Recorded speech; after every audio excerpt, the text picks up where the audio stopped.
Amber Hood fakes the throw. Amber Hood, though, she's making her debut catching appearance at the senior national level, but she has been an everyday catcher in South Australia for the last decade. She caught a lot for South Australia at the Nationals this year. Lamb gets a swing and a miss, so a couple base runners jump aboard, but none will score. Which is great. 2 out, getting that batter, Lisa Pettit. Well, we will flip over the lineup card and let's take a look at how Australia will bat in order. Tamika Whitefield will lead things off. Maya Giros will bat second. Jenna Trim, third. Pippa Adkins batting fourth. Amber Hood batting fifth. Abby Bastian batting sixth. Kylie Steamers, at 7. Sarah Rio at 8. And Nicole Conacher batting ninth. Around the field, Lisa Pettit in left field. Denva Shaw-Tate. What position can't she play? I feel like every game Shaw-Tate's in a different position. She's in center field. Erin Blackmore at right field. Laura Andrews at third base. Haley Breakwell in her 50th game at shortstop. Danica Fariso at second. Denva Shaw-Tate's at first. I think I miswrote who is playing at center field. I'll pull that up and correct it in a second. And Simeon is catching, but Panya Monk is the the pitcher today. And I can just confirm Poppy Priddle is playing center field. Call that the third game of the day on a 32-degree day. Even we are making these mistakes, but Poppy Priddle, that makes a little bit more sense in the lineup. But Panya Monk will step out into the circle. She played the opening game as their opening day starter in their first game versus Japan. She played college softball over in the United States, earned a scholarship, and competed at Eastern Arizona College. Since then, she's been pretty immersed in the softball community. Been playing really around that national squad for the last decade. Plays Hawke's Bays locally. But good to see Panya Monk, who is relied upon a lot for some important innings at the Canada Cup, get an opportunity to do some work in the circle today. Well, we've seen Australia in most of their games come very, very strong in that first innings, and we hopefully see Tamika Whitefield started off for Australia. And how amazing was she last game, home run against Japan. Well, her bat was sort of struggling up until yesterday late, where Whitefield hit a ball hard right back up the middle that tied a game late for Australia. They were down versus Japan. She tied the game. Then she tied the game again today with a home run. Whitefield starting to see that bat that I know everybody else has seen, but nice to have it come to life towards the end of this tournament. Yeah, she's pretty impressive. And now she cranks one to left field again. Tamika Whitefield watches a ball rattle up to 2, and she leads things off again with an extra base hit, Joyce Lester. I know, what a great start. And, we keep talking about getting the leadoff runner on first base. Australia are so strong in this first innings. It's so great to see. They've just carried it all the way through this tournament, and they're doing it again. Right, they scored 4 runs versus Japan earlier today. You go back yesterday versus New Zealand, they put up a big number. 8 runs in their first 2 innings. The game prior versus Japan, they had 3 runs. They were up 3-1 over, or 2 runs. They were up 2-0 over Japan. Yes, it's a coach's dream, to be honest. I mean, you want your team to come out and get runs in the first 8. That's perfect teamwork. And just scrappy across the board. Giros lays down the bunt. She'll advance the runner to third. Smart play. Joyce gets the runner over to third, where a few different ways can cash in that runner. So look at the replay. Nice sacrifice bunt from Giros. Jenna Trim. Wow, hasn't she been hitting the ball well? How was her day yesterday? Yes, I'm sure she had a great night's sleep last night, feeling pretty good about herself. Hit a home run versus Miyu Goto, the Japanese great lefty, to tie the game at 5 in the penultimate inning, and then an hour later hit a grand slam in the getaway moment versus New Zealand. Yeah, you wonder how many people in their life, one, get to hit a grand slam, but with Australia written on the front of their shirt, doing it, representing their country. How amazing is it? As their second homer in an afternoon on top of that. How many people homer off Miyu Goto in an international event, too? Not a lot. Wouldn't be a lot. There'd be a couple, but you can add Jenna Trim to the list. And she's been really good this last month.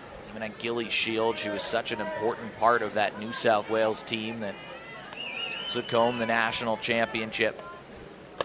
You know, it's such an interesting game, this one. You know, batters, we talk about them being patient and all a lot. When you think going into nationals, Trim really wasn't batting that great. Like, she was doing okay. But wow, when you talk about people having averages, she's averaged everything out amazingly. Trim pops this up. Over in center field is Priddle. Runner will tag. There's the throw in, and Jenna Trim does enough to drive the run home and put Australia up early 1-0. Yep, another sacrifice fly, which is great from Trim. Scoring Whitefield from third base. Perfect. We want to talk about production. This woman, Pippa Atkins, has had a bit of a breakout series. Hits in every one of her games. Has wore a couple pitches too, 3 hit-by pitches on top of that. She's found ways to get on base, but her bat has been as impressive as perhaps I've seen it in a while from Pippa Atkins. You're right. She's really hit her straps here. She doesn't get too much on that. Jammed a little bit, and Haley Breakwell makes the play, but Australia open things up with a double. Jenna Trim cashes her in, and the Aussies take an early 1-0 lead. Well, I think we do have our third member of our commentary crew standing by. Georgie, are you with us? I am, Eric. I am currently here with Hayley Petrie, who was one of our most incredible softball players in the past. Played for 14 years for the Australian team, 221 games for Australia, and played, of course, in the 1996 Atlanta team. Hayley, what have you seen out on the field today? This morning with the Japanese and the Australian side, I've seen a lot of... it's actually really a brilliant game. I found that the Spirit found themselves in the latter part of the game, come back from not so good situations to holding the Japanese side, but then in the end the Japanese side sort of come on top of things, but they did really well. It'll be exciting to see how we deal with this match and then play Japan in the finals.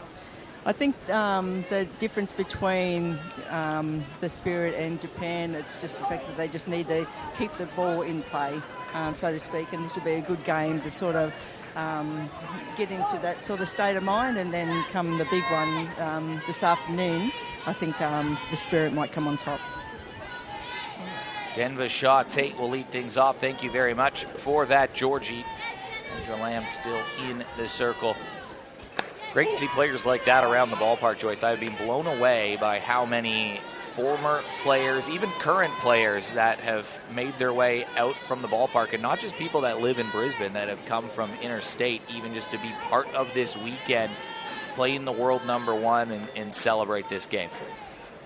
Look, even today they've got a VIP function on, and I think we'll see quite a few ex-Australian players living it up in the clubhouse. But it was great to see Hayley here, and actually there's quite a few of the Atlanta Olympic girls here watching that have all come together. Stayed at one of the Olympian spaces, Kim Cooper, because everyone's just gone there and thought that we all want to come and watch Australia play. You know, you're still emotional about it. You love to see softball and great softball, and it's been fantastic. Denver Shaw Tate, a third-generation representative of the White Sox. And that it was cool. We got to walk out in right field. You shepherded me out to a group of Olympians from '96, and we were one player short of filling out a lineup card from everybody standing out in right field. We would have had it if Tanya Harding could have left the dugout. We could have fielded a team. Well, we sort of, did it so the dugout was in the photo. We so did. We sort of partially got her in. But it is great that people come back to the game. They still support the game, and they're still devoted to it. Shaw Tate hits the ball hard. That stays fair. Denva Shaw Tate rounds first. She'll hustle into second. Cutoff was missed, and it's a lead-off double for one of the more electric players on the White Sox in Denva Shaw Tate. Well, she really pulls that ball around. That was a tough one for the third base to field.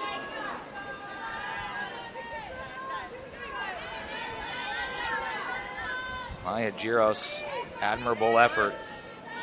Here's Erin Blackmore, 26-year-old.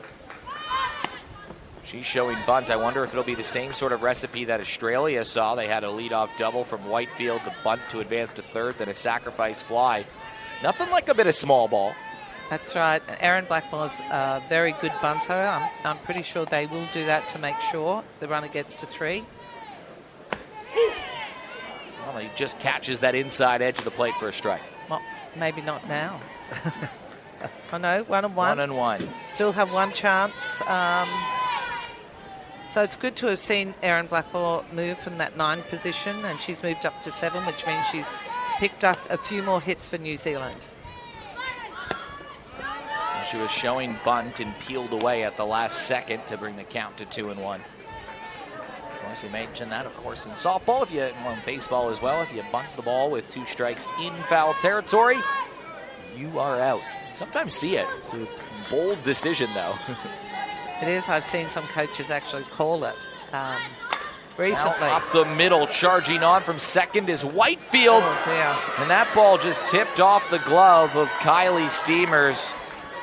And what's better than a sacrifice? How about reaching first? And I suppose that's what goes back to our conversation before about training under duress. That had to have been done so quickly.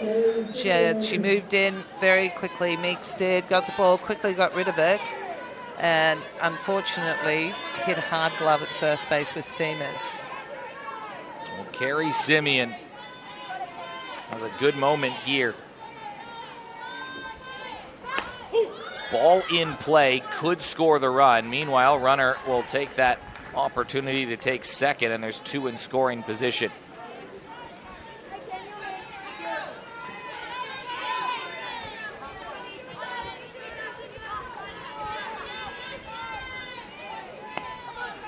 New Zealand looking for their first win of this series and for their first lead as well. It's always the tough game, their last game. When you haven't won a game, they put everything in to try and win. It's always tough to be playing against someone in this timing in a tournament. Knocked towards foul territory, and that is a big benefit for Australia. They get an easy out in foul territory. Still 2 runners in scoring position, but now let's see what the kid can do, the 16-year-old Poppy Priddle. Are we going to see a squeeze here where the batter has to put a bunt down and the runner steals home? We've seen that from New Zealand. Yeah, well, young player, good bunter. And speedy. There's the bunt down the line. A look at third, and that ball is thrown away. It will cost Australia a run and maybe 2. Ball took a funny bounce in right field, and Poppy Priddle standing at 3. New Zealand take advantage, and they have a lead. Wow, that isn't really what Australia would want. And Giros, I don't know what happened there when she picked up that ball and threw it, but it certainly just came off the top of her hand and overthrew it. Well, here it took a funny bounce off of the wall, and it was Conacher that was trying to play it. and she bobbled the ball, and the ball spit out to the right field line, and that allowed the runner from second and Erin Blackmore to score. And Poppy Priddle, who's fast, was standing up at 3, had a think about going home as well. Well, that's not a great start and not what Australia need right now, but they really need to come back at the New Zealand team. They've, given 2 outs. They should be sitting in the dugout right now. Danica Fariso back at the top of the lineup. Now she'll lay down the bunt. It's a squeeze, a play safe! Sliding it underneath is Poppy Priddle. And a gutsy call executed to perfection. And there we see a beautiful squeeze play by New Zealand. And unfortunately, Amber Hood does a great job grabbing the ball, trying to dive back to get the runner, but she's far too quick a hand. Gets to the base beforehand. Guts effort there, though, by Amber Hood. How about the slide from Poppy Priddle? Mid-air, she almost changed course to move her ribs and her body just a little bit out of reach and somehow slide the hand underneath. And how about New Zealand? They hadn't scored more than 1 run in a game. Now they've got 3 in the top of the second and have a multi-run advantage over Australia. Haley Breakwell in her 50th cap, still just 1 out on the board. She goes fishing on a ball outside. Bad luck. Nice throw from Amber Hood to second base. Good on New Zealand. They're putting Australia under pressure, going at them, putting every signal they possibly can on, and they're really using that short game to try and put them under more pressure. And it's worked. You really felt like an inning like this was brewing for New Zealand. They have had pressure on the base paths, particularly this morning. They had 9 base runners and didn't score any runs, I should say. Similar to yesterday, they were down 8-0 to Japan at one point and had the same amount of base runners as the Japanese did. Finally, they found a way to break through. Australia didn't help themselves, but sometimes pressure forces mistakes, and that's exactly what's happened here. Still only 1 out for Australia and a runner on 2. Breakwell stays with it, fouls it back, keeps the at-bat alive. It's a very proud New Zealand group that has been here. A few family and friends have made the trip across the ditch to be with their team. Always so special when you get to represent your country. New Zealand looking for a win and some world ranking points as well.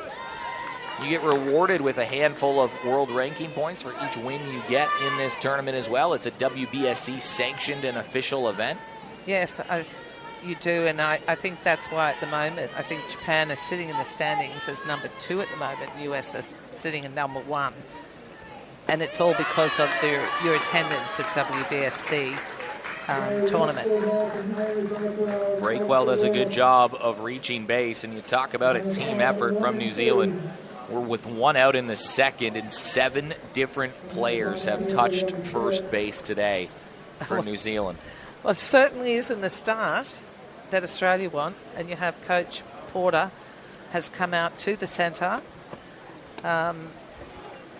and it looks like they're making a pitching change early. Going with the kid. They are. They're going with Arwen, and I'm absolutely sure that they really don't want Lamb out there too long. Doesn't matter how she went in this game. We made errors, Australian team, so in another game you want her to be doing well and not to be too defensive, so she's taking her out of this in the hope that the next game when she comes on she's going to be powering. That next game is at 6:30 p.m. local time, which is about 3 hours from now. Australia will be playing Japan for the final of the Softball Australia Cup. So they'll turn it over to a player that has pitched a lot this week and last week. Arwen Kavanagh ends up winning the player of the tournament. The pitcher of the tournament was batting the ball real well last week in Sydney at the Under-18 Championships. She is an up-and-coming player. After that performance, she was elevated to the Senior Aussie Spirit squad. Well-deserved, and she's been trusted in big moments, including starting versus Japan earlier today. I know. I'm sure she must have come away here going, oh, well, I'll probably get a few innings here and there. And she's really shown up, and she's pitched well. And every game she pitches, she seems to get better.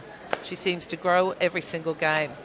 But people should remember she's also a great first base and a great hitter. And we haven't seen her do that. They're saving her solely for pitching in this tournament. Arwen Kavanagh, the pitcher right now. She'll go against the veteran in Lara Andrews.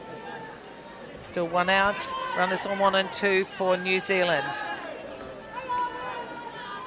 This will be a big moment for Andrews.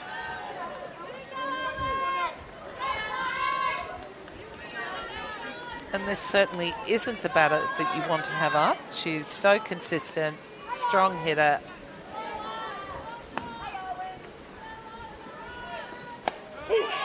Watches a pitch over the plate for a strike. That first pitch strike so important for Australia. We've seen both these teams get burned throughout the week with a few too many walks on both sides. Andrews fouls one away. Very early on that pitch. She's so focused all the time. Every time in between swinging the bat, she's always practicing what she wants her hands to do in her next swing.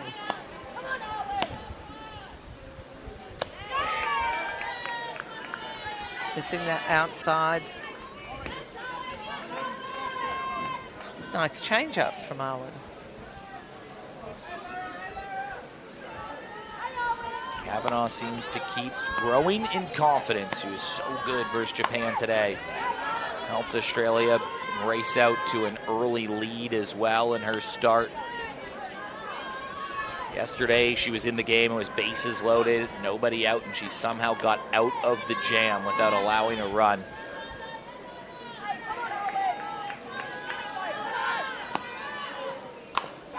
Now it's a plucky at-bat from Andrews, who just stays with it, doesn't she? Yes, she's a tough competitor.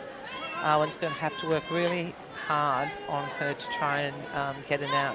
I mean, perfect situation here is a double up 3, get 2 out, and that ends the innings, and they can finally go back and bat.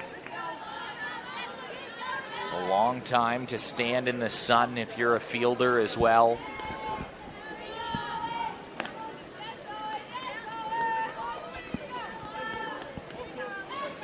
High five from Abby Bastian, who also played in that under-18 tournament last week as well.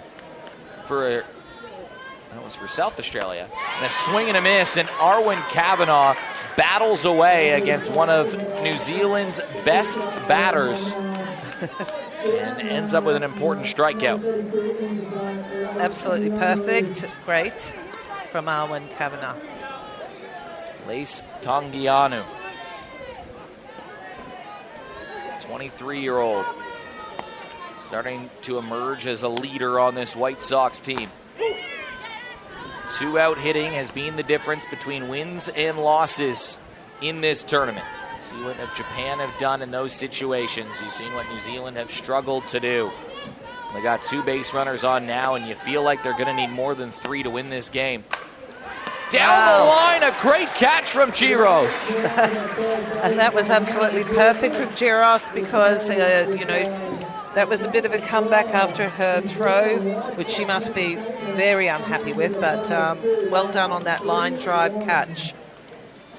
So Australia allow 3 runs. Pressure pays off for New Zealand, and they have scored more than 1 run in a game for the first time. They have a multi-run lead for the first time this tournament, and they are coming out to play. And you literally said that at the start of the broadcast, Joyce Lester, that this is a difficult game as an opposition against a team that plays with nothing to lose and wants to come home with a win before jumping on that plane. I mean, it's exactly what they said as well. I don't know how many times I've watched softball And on the last day, the team that hasn't won a game ends up winning. It's very, very scary how often it happens. And so Australia cannot take their foot off the pedal. They've really got to work hard. They've got to keep putting the pressure on here. You know, this pitcher isn't pitching fast enough to put it by the batters. The Australian team have been hitting really well. They just need to be patient, and they'll come through with this no problem. Amber Hood, Abby Bastion, and Kylie Steamers are due up for the Aussies in the bottom of the second inning. Hood, a few really productive at-bats versus Japan, had a hit, 2 hits, a RBI, sacrifice fly. Well, she's batting 5, so that's an indication. And I'm just looking at the lineup in general and how people have changed. Atkins was at 1, and now she's at 4, which means she's really hitting the ball with runners on base. And you have Whitefield back in the number 1 position because now she's getting hits where she wasn't in the start of the tournament. Amber Hood up the middle. It's another base hit. And Amber Hood continues the hot bat. It's now 3 games in a row with the base hit. Doesn't do too much with it except drive it up the middle, and she's aboard with a leadoff single. Joyce Lester, there is a direct correlation to when she got a hat from a certain someone after being named to the team to when her batting has improved. It's a magic hat, perhaps. Yes, I was lucky enough to present her cap, Australian cap, to her after she played her first game the other night. But it was great because I did say to her, I've watched you for such a long time and you're such a tough player. You know, now she finally gets a chance to play for Australia, and I'm great that I'm here to see it. Abby Bastion lays down a bunt. Having a look at first was Shaw Tate, but the play wasn't made. Good team batting from Abby Bastion to move the runner over to second. Yes, perfect. And Furiso does a great job at checking out whether... Oh, Shaw Tate, sorry, does a great job of checking out to see if she can get the leadoff runner. Can't, and so goes to 1 for the out. Didn't Kylie Steamers have a big hit yesterday versus Japan? Yes, she's pretty amazing. She can hit. She smoked it down the line and scored 2 runs with 2 outs, mind you, to give Australia an early 2-0 lead.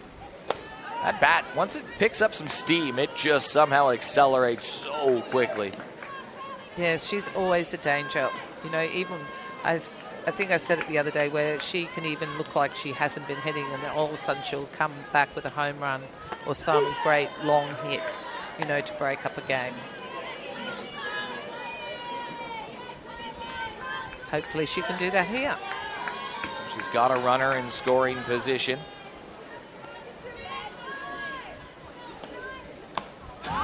Fouls one straight back.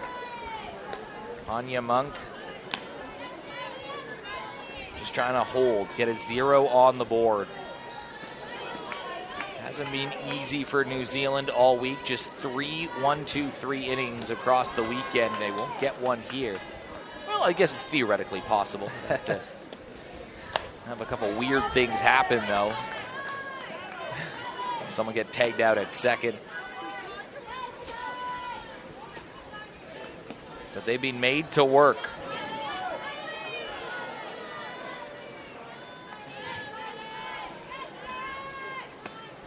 The ball in down low as well. Brings the count full. Amber Hood doing what she's earned her reputation as, is taking counts deep. Works a lot of walks in the local competition and for the SA Stars. Well, this is Kylie Steamers up to bat. Amber Hood was on screen before. I got confused in my hot days. Easy to do. Steamers works a walk. Excellent. That's a great thing. Extra runner on base. I know it's a force 3, but Rio comes up, Sarah Rio, and look, she's been looking more dangerous with the bat over the last 24 hours.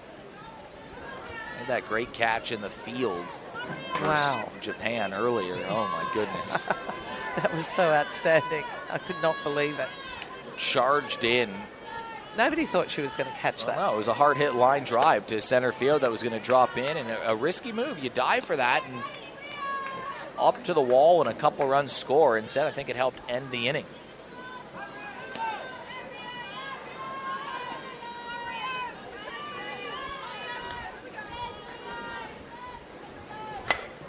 Yes. Down the left field line, Sarah Ryu pokes one in. It's going to score a run, and that's a big knock from the Western Australian. That is absolutely perfect. She just taps that ball and places it out to left field and allows Australia to score. Great running as well. Amber Hood scoring that second run for Australia. Nicole Conacher, the 23-year-old who has made her debut for the senior squad during this summer of softball, where Australia getting a chance to play 3 of the top 5 teams in the world over a month-and-a-half span. I cannot even think when that last happened. It's been pretty amazing. There's been so much softball to watch and good softball, and when you go to the US tournament and you come to this, you think, wow, the Australian team have really improved. Wow, they're hitting the ball hard. They look more patient. They look more confident. Conacher returning to the field where she plays her club softball. She plays in the Brisbane Softball Association, which is housed right here at Downy Park. Ground with so much history here.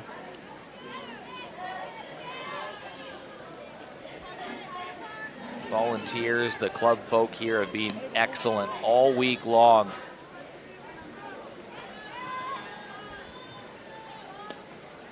Conacher tries to knock one down the left side. Still just one out on the board. Single to Hood, single to Rio, a walk to Steamers. RBI to Rio.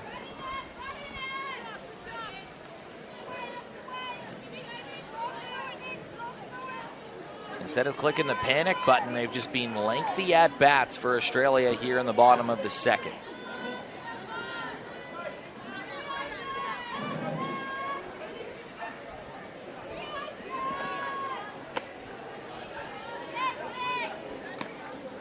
Conacher moved to Brisbane from St. Ives, New South Wales for university. Studied maths, became an actuarian. Now she'll poke one to the outfield. That drops in for a base hit. Carrie Porter pops up the stop sign, and the bases are loaded for a woman who's already doubled today and gone deep in an earlier game this afternoon in Tamika Whitefield. Perfect situation for Australia. I was sort of hoping in that last one that she'd send her, because in that first day, I don't know whether many people saw it when Carrie Porter was actually trying to get the runner to round. She was so excited. She was pushing her arm around and she fell over. And after the game, she said to me, "Oh, did you guys see that?" I said, "Well, actually, I did, but it was only just a flash." But she was quite embarrassed by the thing. She said, "I was just so excited in that game, trying to get the runner to go home." Losing your balance. The old windmill making a little topsy-turvy.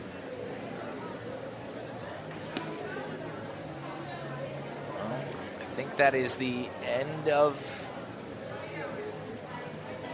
Nope, it'll still be Monk still out in the circle. Everyone getting a chance to have a drink. It really is hot here today. I don't think people realise when Australia have to play 3 games in a row, and the last one being the grand final, it's going to be a really tough call. Australia would have shown up at the field around 10 a.m., get some early work in before their 12 p.m. game, and that was a long one. Game that lasted 2.5 hours versus Japan. Australia led 4-2. We're up 4-2 in the last inning. with 2 outs on the board, and Japan scored 5 runs with 2 outs on the board. Australia came back, scored 2 more runs, but it blew out how long the game was in terms of time.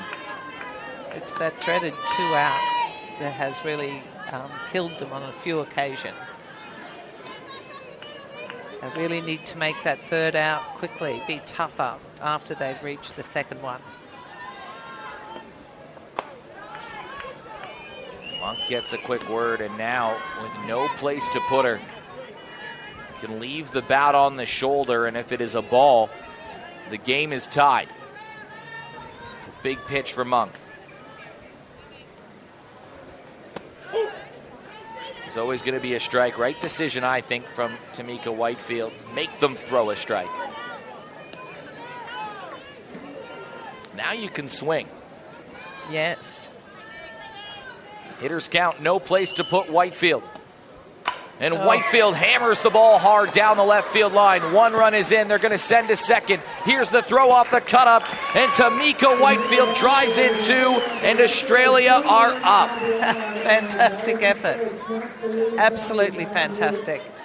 Tamika Whitefield was very, very patient there, going through 3 balls, 1 strike count on her, and she just smashed that ball. And thank goodness Australia have bounced back. Whitefield has had quite the last few games, starting in the last 24 hours in a game played in a similar time slot yesterday. Obviously, she was struggling at the plate. Only 1 hit she had through the first 2.5 days, and then singles up the middle on a hard hit ball off of Miu Go-To, and then the home run earlier today, and now the RBI single. And Joyce, you see it all the time. When teams win games, you need your leaders to step up when the moment is the toughest. And Tamika Whitefield has answered that call the last 3 games. Oh, she has. And look, all credit to her. From the beginning of the tournament, I suppose she, on that first day, I don't think was very happy with her performance, especially in the batting box. I did see her. She looked at me with an odd look on her face. I think I knew what it meant. And she has really come back. You're right. And it's so good to see. She looks so much better in the batting box. She looks really dangerous. You know, she'd be one of those batters you'd even think about walking at the moment. Well, they're going with a pitching change here. It's Brittany Terry. She started the game earlier today against Japan, and Terry has been very competitive all week long.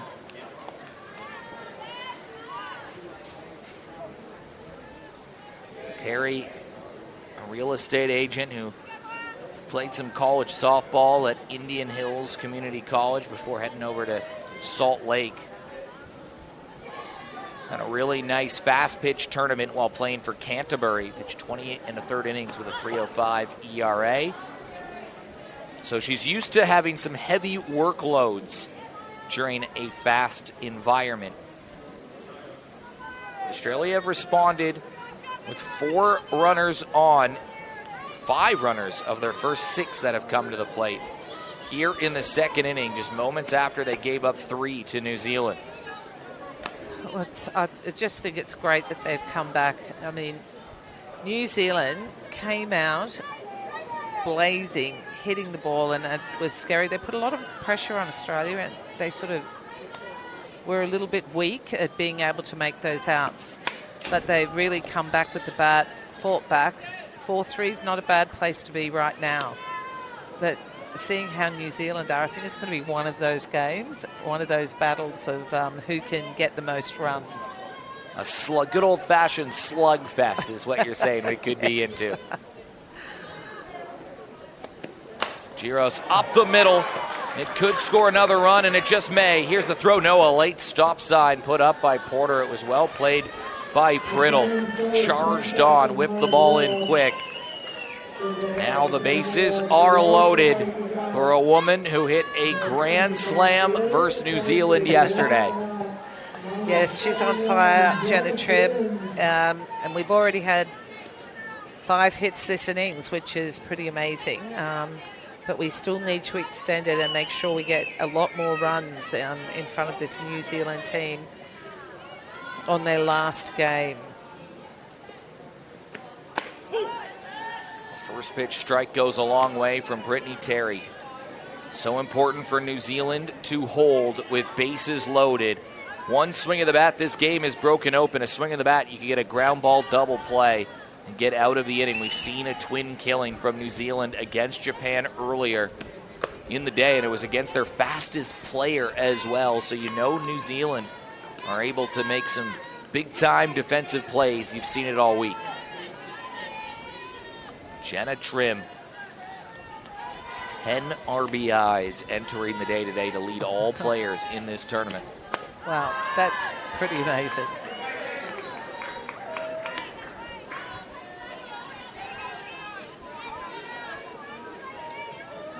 We've got Jenna Trim firing. She stepped up big time after a few key bats that were in the last couple series were unavailable for this one.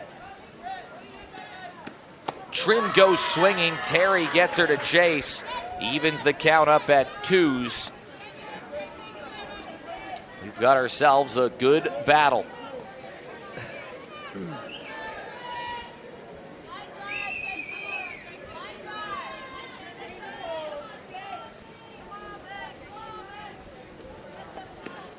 Trim just misses one. It just dipped on the last on her.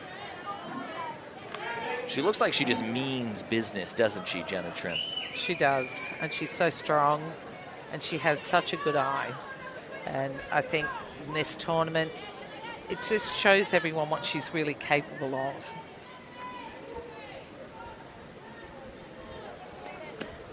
Swing and a miss. How about Brittany Terry? Bases loaded. Strikes out the hottest Australian batter. That's a big moment for Terry. It certainly is. And I think that's a memory for Jenna Trim, that she'll have to remember that outside ball, that she'll be seeing that again the next turn at bat. Pippa Adkins has hit the ball hard all week as well. One of the leaders in hits, and she has just driven the ball with authority. She's got a cool story as well. Started her softball career in South Australia, moved to Queensland for school, played for Tasmania in their return to the Gillies Shield. Found her way on a Spirit squad. Struggled at the plate a little bit, but found ways to get better. Oh, and she was studying to become a doctor all at the same time. Yes, and coaches young kids softball. How good was that interview yesterday with all her club folk from the Bears? Adkins down the right side, a great pickup and flip. What a play! Danica Fariso with a run-saving effort leaves the bases loaded, and that is all heart and guts. That is amazing, and you're not going to see a play like that too often. Wow.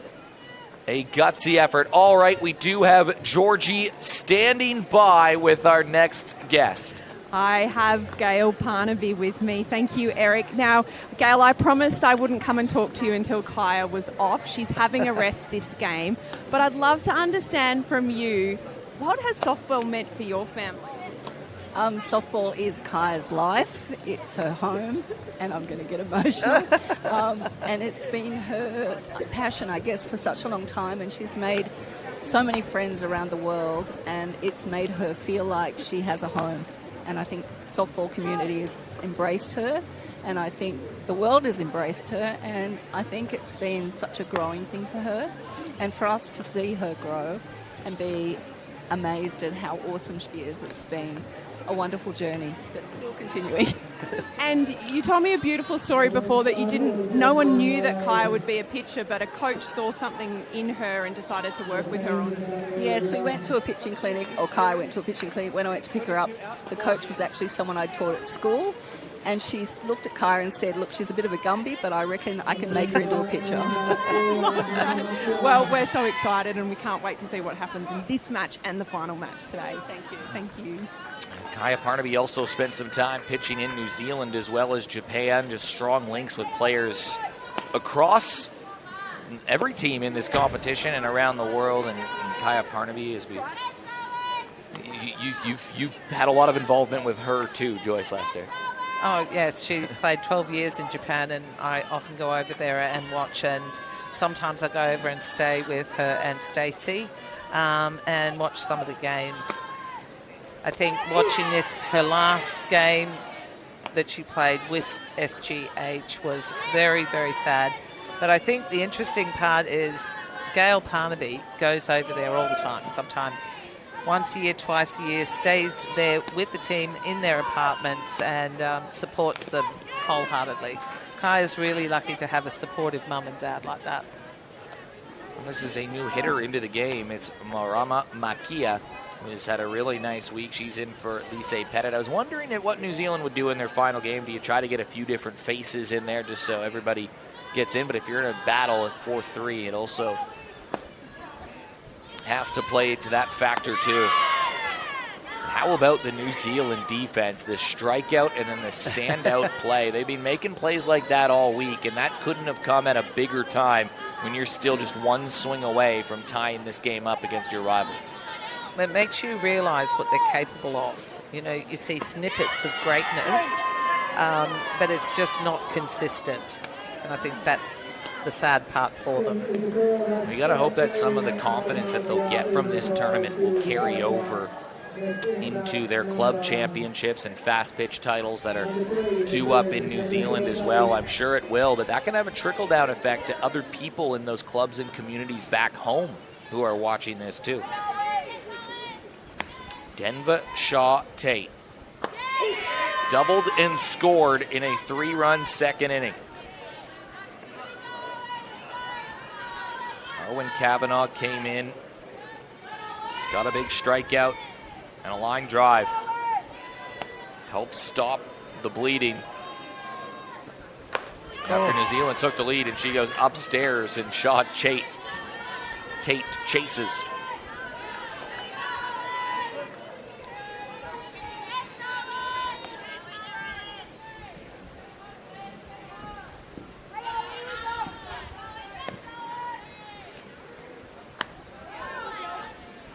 Denva Shaw Tate.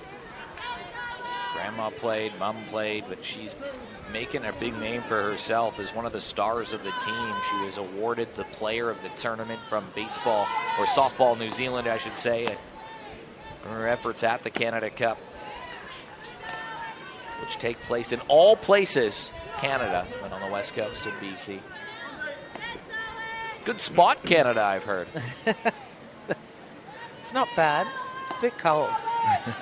That's why I moved here. Shaw Tate goes chasing as well, and Kavanagh attacking up to great effect. I know, 2 K2s in a row. That's pretty great. When Kavanagh, each time we see her take the mound, she's getting better and better all the time. It's great to see. She even, her face, you can see in her face she looks more relaxed. 3 strikeouts in her last 4 batters since entering the game in the second inning. Now only Erin Blackmore stands between her and a 1-2-3 inning.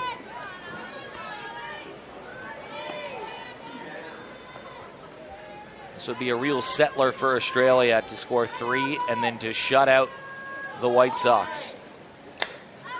Popped up, should be playable, and it is. And how about Arwen Kavanagh? Quick work in the third inning, a 1-2-3 effort, and it will help the Aussie bats go to work again. That's exactly what they do need, is quick innings. They really want to get this game through and out, so they're not going to be too hot and too tired before the grand final. Well, a couple changes in the lineup. Well, with Marama Makia coming in, it looks like she's heading out to left field, so I think it's just a straight swap without any other changes.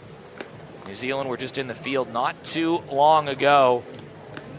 Big effort from them all week long. It's been great. I hope we get to see more of these battles between Australia and New Zealand in the future, hopefully with a couple other international teams. With the World Cup coming in, I have a feeling next summer will be hopefully a similar story as well for softball in Australia. Yes, and I do think everyone's going to be trying to play more often to try and get softball into the Olympic Games to show what the game is like, bring it to the people, which is really important, because I think once you see softball and you realise what a great game it is, you know, all of the different ways of thinking, how coaches can change plays and do things to create different effects. It's really like a game of chess. It's not just to hit and then run. It's nothing like that. There's so much thinking behind this game. It's a very interesting game. When you see that big logo on that left of the jersey, the AIS has been stepping up with more rounds of funding for the 2028 LA cycle. Trying to do the same thing for 2032. Amber Hood up to bat right now. It's where baseball and softball are intrinsically intertwined when it comes to the Olympics. You won't get one without the other in an Olympic Games. Those two sports trying to work together to figure out how they can have an Olympics on home soil. Something that a few players that are around this ballpark today got to experience in 2000, playing in Olympic Games at home. Yeah, it's pretty special, and I think Sydney put on a great show. Just to even be in Sydney and not be part of the Olympics was pretty special. The whole town is like a party town. Anytime anyone gets a chance to go to an Olympic Games, no matter where it is, you have to do it once in your life. You've got to experience an Olympic Games in a few different ways, Joyce Lester. Amber Hood pops up into foul territory. Good job from Haley Breakwell to round back and retire the leadoff hitter. You got to play in Atlanta. That would have been your first Olympic experience?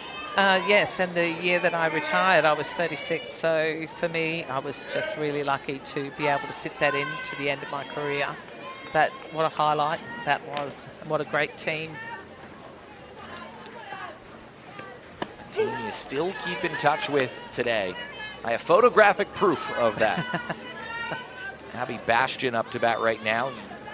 Talk about players that could be in a key age group. Abby Bastion, just 18 years old. Obviously, there's an Olympics in 2028.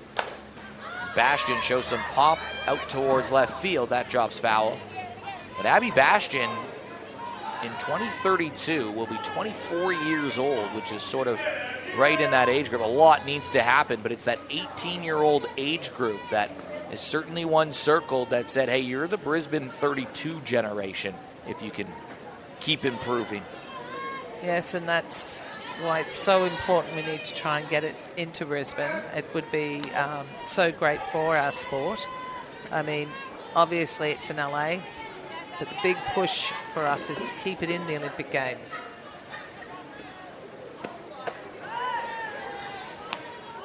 I mean, it's the one chance you get to put it in everyone's lounge room. You know, everybody watches the Olympic Games and they don't care what sport it is. It's so great. A chance to increase participation and show the inclusive environment, as well as Bastion crunches one to left field. That's the second hit of the weekend for her international team debut.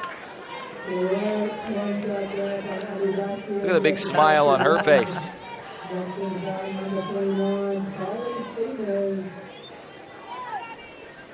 A beautiful hit. That was perfect. It is such an easy looking swing, isn't it? It is. Just turned 18 a few weeks ago. Kylie Steamers, the second batter, the third batter of the inning rather, to the plate. She walked and scored. She started a train of 5 straight batters who reached for Australia in the second. Sarah Rio had a hit to follow, so did Conacher, Whitefield, and Giros. It started right here, the string of 5. That ball slips away. Bastion waits no time. She's in scoring position.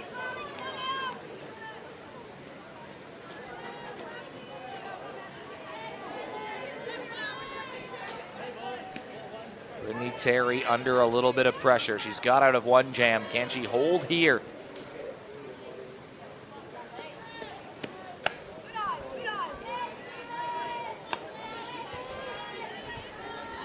Great to see the Aussie Spirit players run a clinic a couple nights ago before the tournament started. Great to see young boys and girls at that tournament as well, at the clinic, I should say. I think it's also great that New Zealand were there and Japan to be able to help out. And what a thrill for all those young players to meet some of the best players in the world. I mean, not only Australian players, but the Japanese. Wow. I reckon some of them must have been so excited. I would have been at that age. Yeah.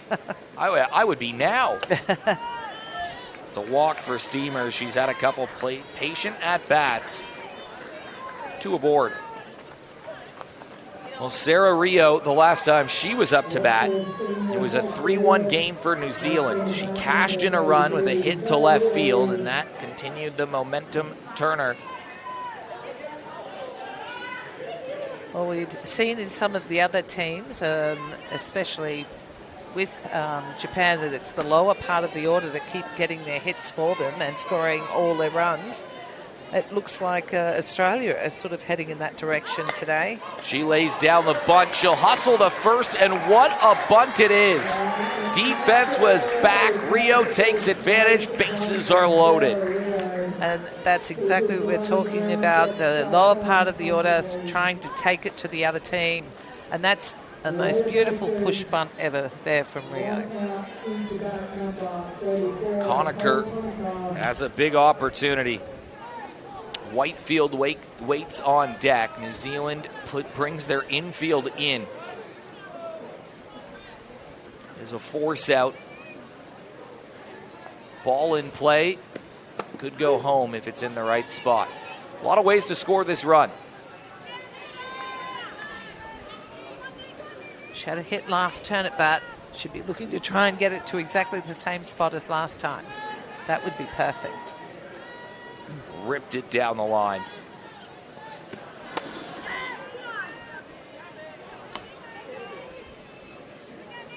The heat of the sun still coming down at 4 o'clock local time. It's not another 3 hours or so until that unforgiving Queensland sun disappears. They are in this for the long haul. Australia playing in front of a stack of former Olympians and 3 wonderful humans who will be inducted in the Softball Australia Hall of Fame between this game and the grand final as well. Ball put in play, it's going to go foul. And we saw one of those just pass straight in front of us, Stacey Porter. Heard of her? A little bit of a legend, just slightly. Still playing. Yes, and still playing really well. She still is a formidable hitter.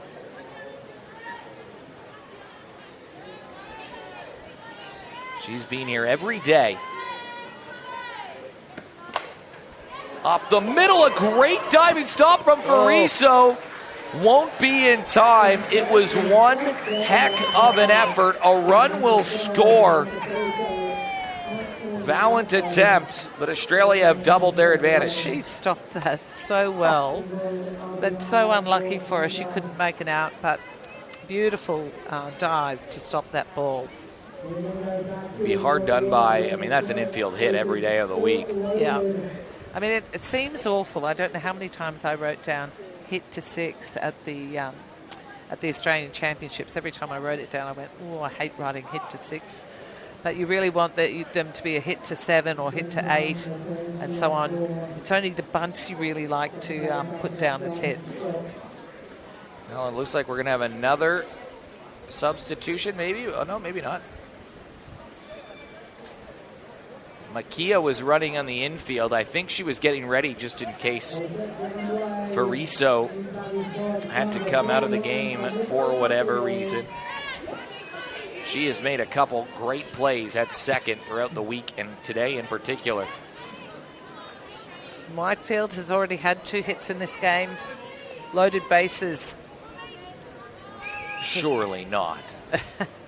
His here will score another couple of runs. Well, that is a hit out of the infield. There's a cardboard cutout of Tamika Whitefield that I'm looking at right behind our monitor. Overlooks the field down the right field line. She's the local girl from Brisbane. Whitefield put a charge into that swing, but it's popped up, and that is a nice spot for New Zealand. Shaw Tate makes the play. I shouldn't dob in Tamika's grandmother, Sue, who actually came to me and she said, oh, at the end of the USA series, I can take that home, that picture of Tamika, can't I, now that the tournament's finished? I went, I don't think so. I think we might need it. Maya Giros back in the Australian squad. She was named to a roster in 2022. Withdrew to support her friend who was battling leukemia. Finally back in the Aussie squad nearly 4 years later. It was Tamika Whitefield that took her spot on that team. And Whitefield hasn't looked back since then. The way that Giros has played this weekend, it's going to be hard. She's playing like she doesn't want to relinquish a spot either. She plays with some spirit. I don't mean that, I mean that metaphorically, not in terms of what this team is named after. She is, again, one of those players who are doing so well in this tournament. You know, she's made a few errors, but she keeps coming back straight afterwards and either getting a great hit or making another great out straight afterwards. She really doesn't let it get to her. Tough competitor. Who's so crucial for New South Wales, especially on those final 2 days of the Gillies Shield. Bases are juiced, 2 outs. Australia looking to pull away. Ground ball. Terry can't play. Fariso, the flip. Oh. She got her. Another highlight reel play from Danica Fariso, who flips with the glove, and somehow New Zealand allowed just 1 run. Take a look. Unbelievable. Fariso. Oh, that was a great play. And, of course, she does that because if she tries to put it into her throwing hand, it's going to take a lot longer. So a lot of players now flip. Well, let's head down to Georgie with another interview standing by. Thanks, Eric. I'm here with Pawani Lambert, who is the New Zealand chairman of softball, of the Softball Association. You're also a qualified umpire, scorer and player. Pawani, how proud are you of this New Zealand team? Well, we're just so proud of the players who have performed so well here, but also the management, our volunteers and our staff back home. But we're particularly grateful to Softball Australia, who have opened up this opportunity for our women's program, and I think this is just the injection we needed of high quality opposition, and these players will benefit from a long time because of this. It's not necessarily the result New Zealand wanted coming into this tournament, but there's obviously a lot that can be taken out of this. What will you build on as you go into this year? Well, a number of these players have played in some of the junior teams against Australia, and so really this is part of a long journey of development for those players. You know, we're building up to Brisbane 2032. We'd love to be at those Olympics. So this program, this tournament is an incredibly important part of that journey towards the Olympics. Thank you. That is great to hear from the man at the top of the New Zealand softball system. But what a job from New Zealand defensively, particularly Danica Fariso, who has helped end a couple of innings, 2 in a row with bases loaded, and Australia threatening for more. Fariso, great play to end the second, another one to end the third with the flip.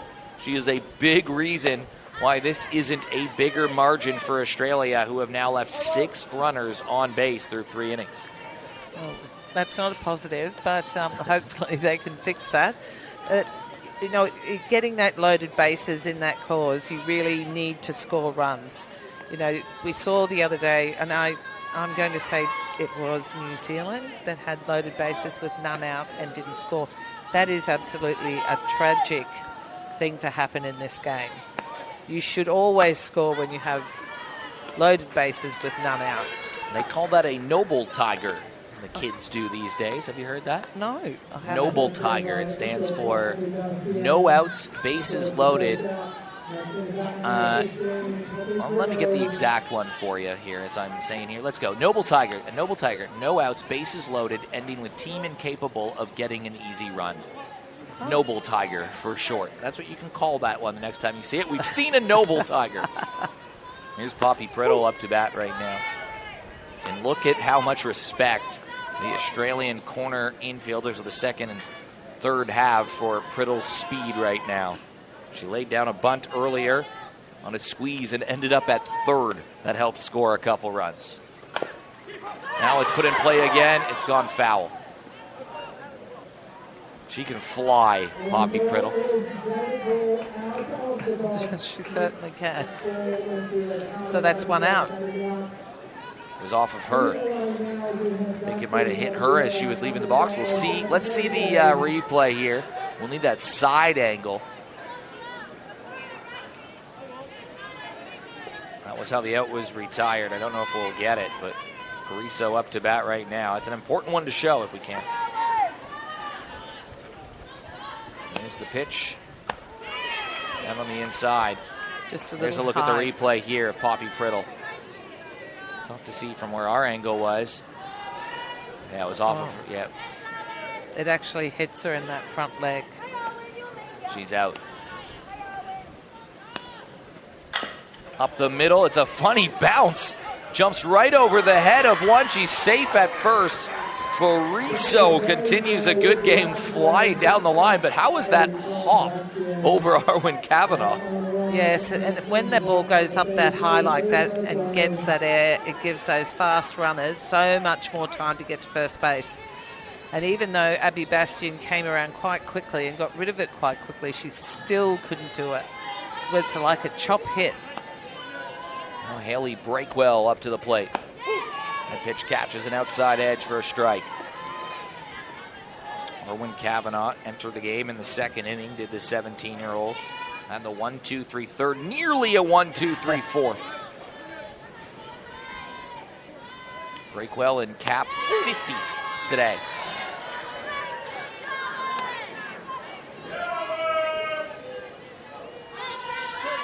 New Zealand in their toughest battle yet. Haven't won a game yet. First time they've scored more than a run.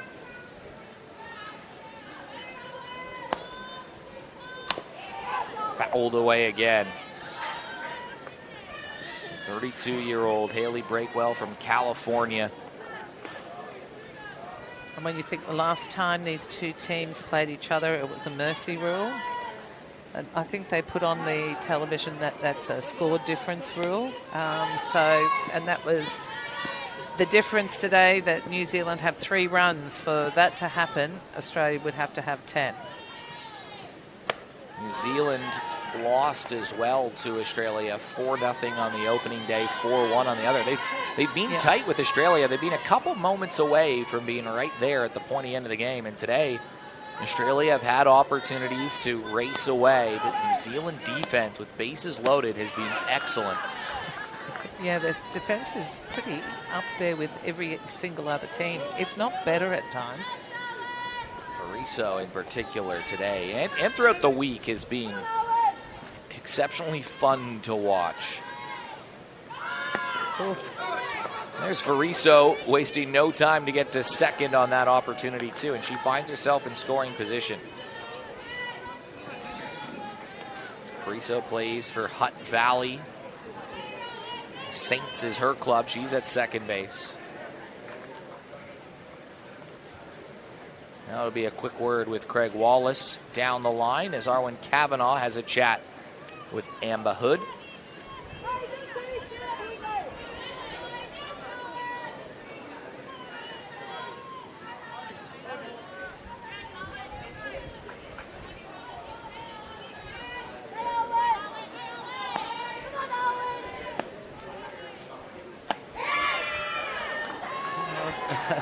It's a walk.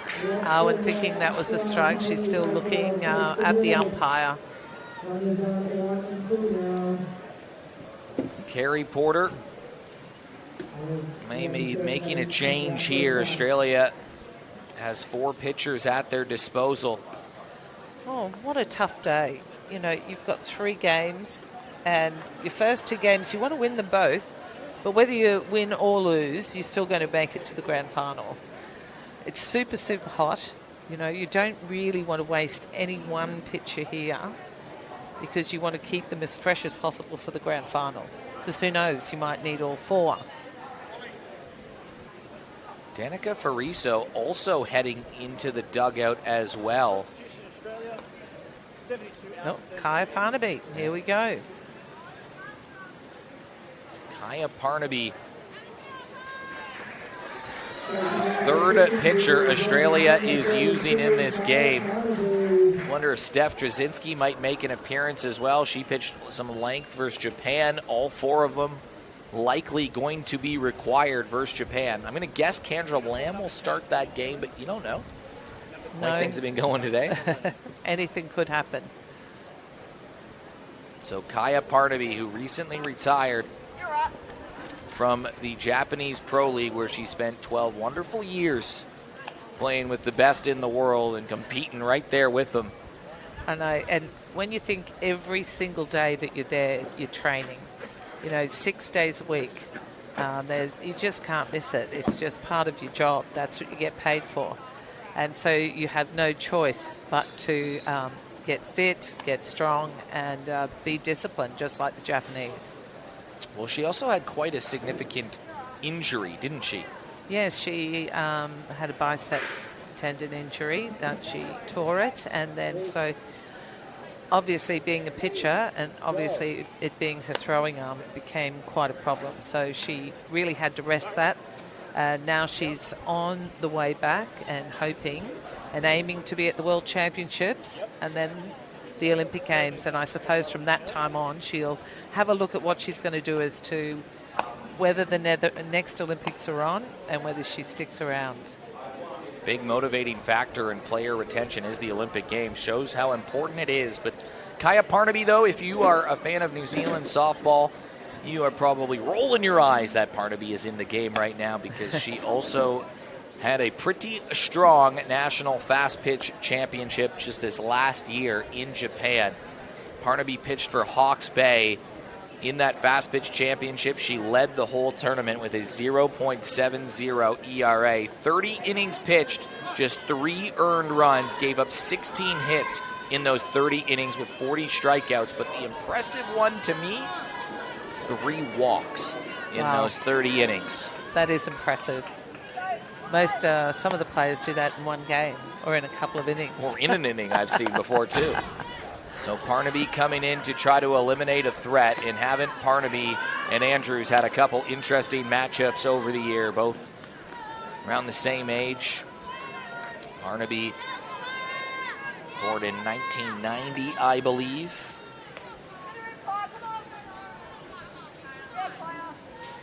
Laura Andrews is 37, and she knocks one down the line, and it goes foul. Parnaby, 35 years old. That means she can play Masters. Are the wheels turning now all of a sudden, Joyce? Oh, definitely. Andrews is 36 years old.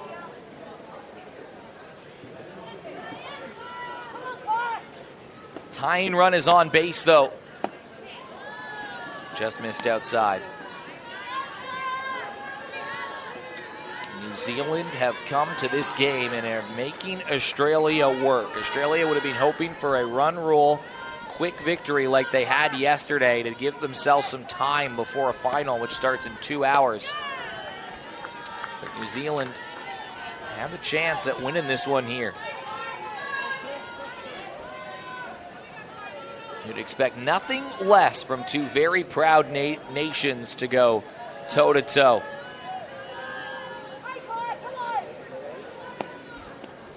Oh, and that hit her. And Andrews is down.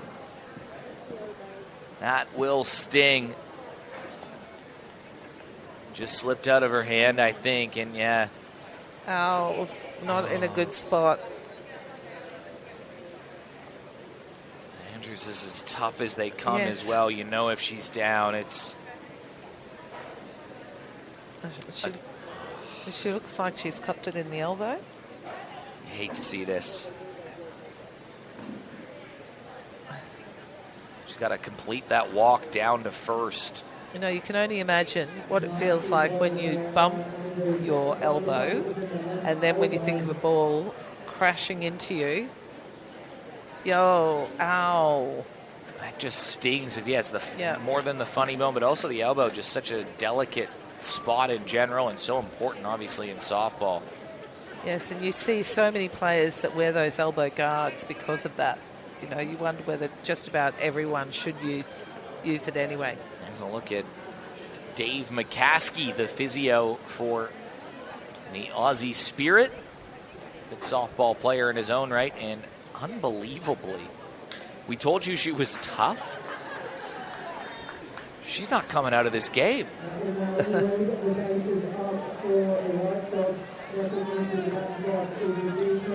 Wow. She's probably thinking, this is the last game. Why would I come out now? You want me? Drag me off. Yes. Well, the bases are loaded, but there's 2 outs on the board, and Lace Tungiano has a great opportunity to tie this game. Australia put under pressure. Tungiano was played at Angelina College, transferred to East Stroudsburg, played multiple positions. She's got a great batting average for this tournament, 4.44. Entered the day 4 for 7 with 3 walks. Played pretty well versus Japan too. Tungiano, a base hit, might tie the game, could even give him the lead. Tungiano puts it in play, over to short, the 18-year-old bastion, and stretching out is Kylie Steamers, who makes the play, and Australia escape the jam. A nice out there by Bastian, although she waits back because that runner's passing in front of her. That makes certain of that out at first base. That was a stretch from Kylie Steamers over at first base. Yes, nice stretch. Getting that ball, picking it out just before it bounces. Jenna Trim, Pippa Adkins, and Amber Hood will lead things off here in the inning. Brittany Terry still out in the circle for New Zealand. Haven't they been packing the pressure today? They've also withstood some pressure. We've seen bases loaded in 3 of the last 4 half innings in this game. Both teams filling up. It's a high traffic day out there. It is a high traffic game. Getting the steps in. I know, but there's so many runners being left on base. Both teams won't be happy with that. Yeah, it kind of feels like a 5-3 game. Australia have left them loaded the last 2 times they've come to the plate. We do head to the bottom of the 4th. Australia scored 1 in the first. Tamika Whitefield doubled. And Amber Hood, Sarah Rio, Nicole Conacher, Tamika Whitefield, and Maya Giros had 5 hits and a 3-run second inning. Australia left them loaded. Hits to Bastian and Conacher in the 3rd. And some great play from Danica Fariso. Meanwhile, New Zealand scored all 3 of their runs in the 2nd inning. They were leading 3-1 at one point. Australia have scored the last 4. And that's how you are caught up. Brittany Terry relieving Panya Monk. Here with up here, Eric Bolnar and Joyce Lester calling the actions for you, Georgie Trickett. Around on the sidelines. Drinking a cool drink, I can see. I am jealous. It is steamy. And you'd even want to say that Australia have scored the runs for New Zealand as well. Not only have they scored their own, they've scored for the other team, unfortunately, with those couple of errors. Yeah, a couple unearned runs. To New Zealand's credit, though, some good pressure on the base pass to try to force a mistake, but certainly ones that the Australians would like to have back.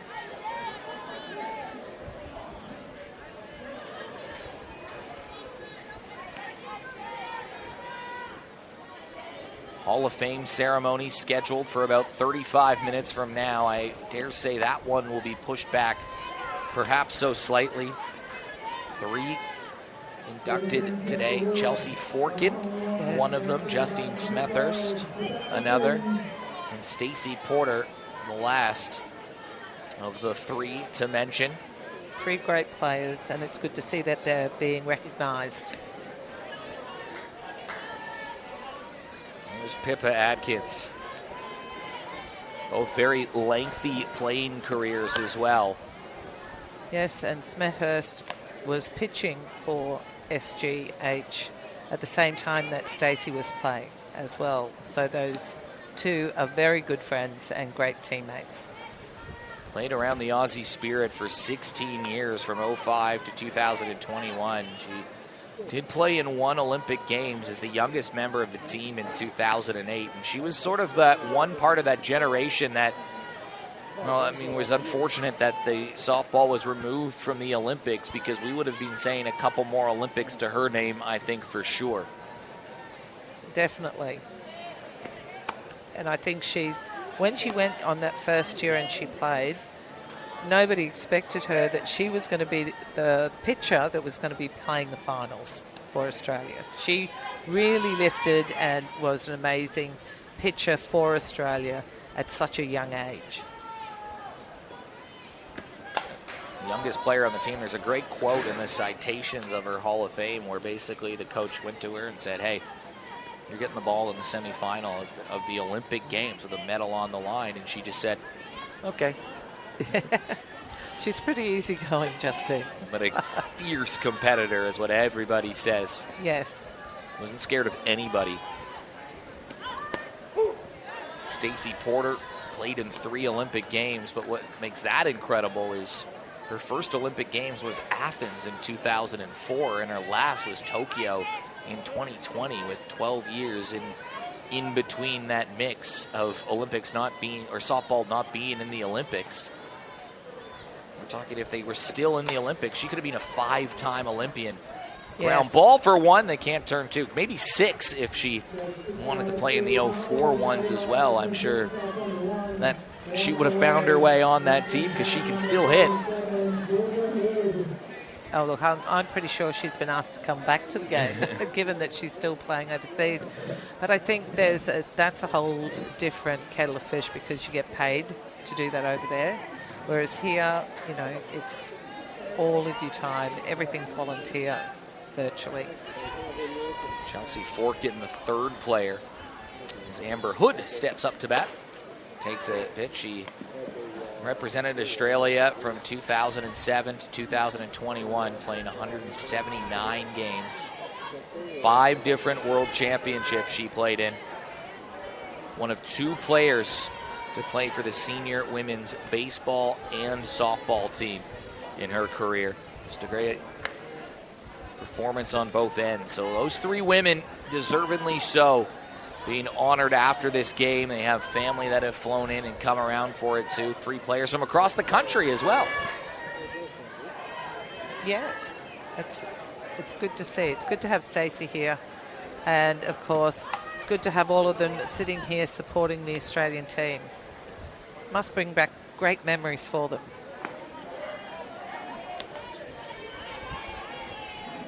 For Justine Smethurst, must be a cool day. She got her family that's flown in from Melbourne, but she's also celebrating being a mum for exactly 1 year. Yesterday, Lennox, her son, was born as well, so I'm sure it's just an emotional weekend getting to watch the national team you played with for a decade and a half get inducted into the Hall of Fame, have your family here, and celebrate becoming a parent for the first time for a year, too. That's a groundswell of emotions, I'm sure. Amber Hood with a 3-1 count. Long at-bats for Australia all afternoon. And Hood off the end of the bat, but ranging back and over the head. Amber Hood has another base hit. She'll make a charge to second. Standing in at 3 is Pippa Adkins. And Amber Hood has her 2nd hit of the day, her 4th of the day, and 5th of the tournament. Amber Hood has got hot since receiving her first cap for her country. And it's typical Amber Hood, isn't it? She can hit both sides of the field. She hits this one opposite field, perfect place to be able to get the runner all the way around to third base and herself on second. Great hit to Amber Hood.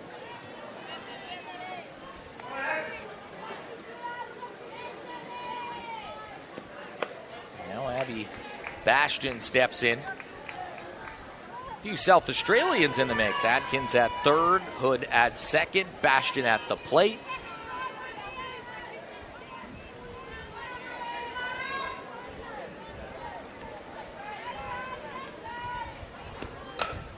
Popped up. Bastion has shown that she is not afraid of the moment either. No, she's come up to bat 2 times with a sacrifice bunt in the first time up to bat and then a hit last time. But here, she could get some RBIs, and that would be the hopeful part. Another hit, scores another 2 runs. Bastion played 23s, 18s, and Gillies Shield all in the last month. A lot of softball for her. Also graduated year 12 right before that. She's officially an adult as of a few weeks ago.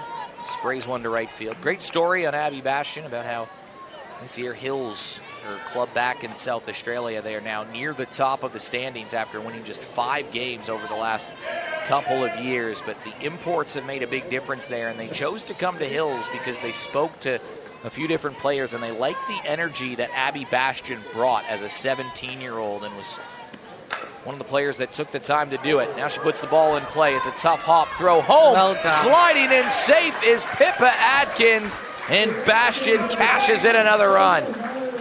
And that was beautiful running by Pippa Atkins, running on that error straight away. Australia have doubled up New Zealand again. It's a 6-3 lead. So when you talk about Abby Bastion, when I see players I haven't seen for a while who come back to the game and they go, oh, who's that young girl? She's really impressive, isn't she?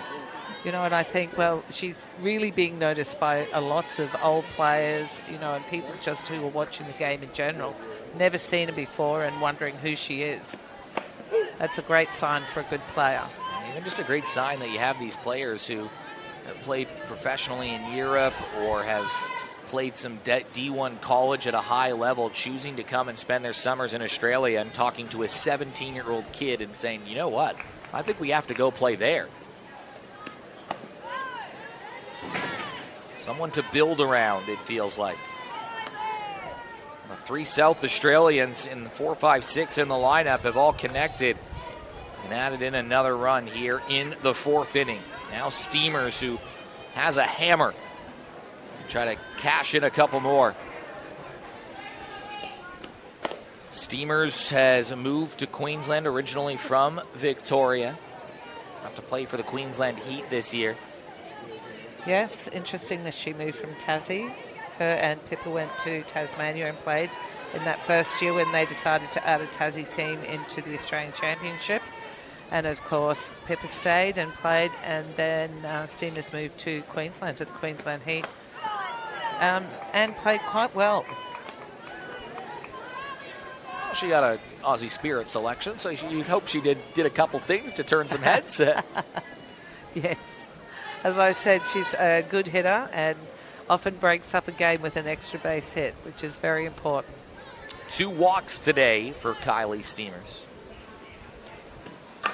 Up the middle, scooped up, and it goes off of Breakwell. The bases are loaded for a 3rd straight inning for the Aussies, this time with just 1 out on the board. Here we have it again, loaded bases, love it. Sarah Rio bunted and reached in a beautiful push bunt in her last at-bat. She singled and drove in a run back in the 2nd. The Western Australian, very well-liked character of both her WA teammates and with the Aussie Spirit. She proposed to her partner in one of the more unique ways that you will see. She staged it in the middle of a softball game in WA, had her partner come out to the game, and Rio was playing, and she faked an injury on the field and was down. You can watch a video of it. And her partner comes out there all concerned because this woman has injured herself, and Sarah Rio had both teams involved in the act. She popped the question after faking the injury. Now she takes a pitch. It's going to score another run, and it is 7-3. And that is how Sarah Rio became engaged, from staging an injury in the middle of a softball game. Takes a special sort of person to do something like that. Bold, you would say. And that's definitely Sarah Rio. Took a great diving catch earlier. So good for Western Australia in the Gillies Shield in recent years. Knocked into the air. Play made by Breakwell. 2 down, but it's a 7-3 advantage for Australia now. And another player that's got 2 hits today in Nicole Conacher. That's production from your 9 spot. Every player on this Aussie Spirit squad has reached.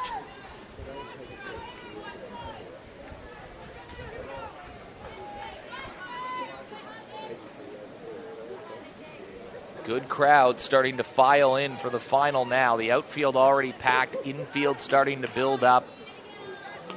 Few down the first base line watching from a stanchion above. Few sitting on the hill down the right field side. It's going to be a really nice atmosphere here tonight, I think. Yes, and I'm just looking at some of the old Australian players. Robin Truick, the old Queensland captain who played for Australia for 5 years, many moons ago, went to the San Salvador World Championship and was vice captain. Great to see her back supporting the Aussie team.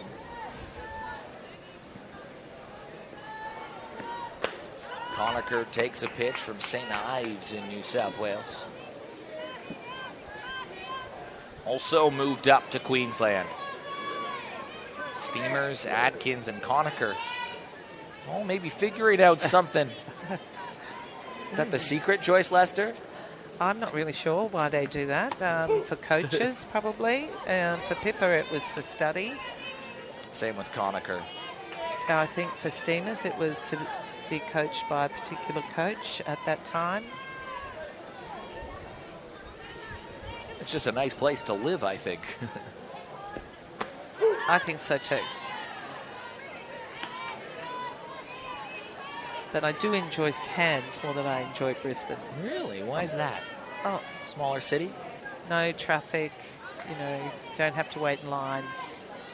Easy life. I'm not a big city person either, Joyce Lester. Ground ball over to second. Fariso, quick release. She has been so good all game long. She makes the sure-handed play, and that will end the Australian threat. They do tack on a couple more runs, and it is now a 7-3 advantage. Australia have only been consistent on applying pressure on the base paths not long after having a heartbreaking loss to Japan. Yes, and it's always hard to come back, but Australia worked really hard in that first innings, but unfortunately New Zealand came straight back and scored 3 runs, which was a bit devastating with the help of Australia to score the runs, unfortunately. But it's great to see Australia are starting to move their runners round. Still a lot of runners left on base, though. Yeah, it'll be one that I think Australia will try to dissect, although it's a better problem to have than what they had versus the United States, where they struggled to get runners on base with just a couple hits in that series. So if you want to take a problem, this would be the one to have, but ideally you can cash in a few more runs. Yes, indeed. And I think they want to work on that. They speak about it after the games and talk about the parts of the game that they really need to improve, but they do know leaving the runners on base has been a big issue. Marama Makia. I do like the way you say Step up that. to bat.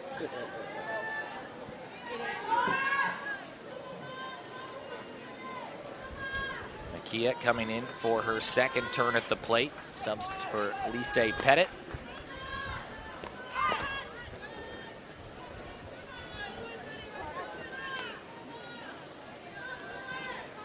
Denva Shaw Tate and Aaron Blackmore Also up in this inning.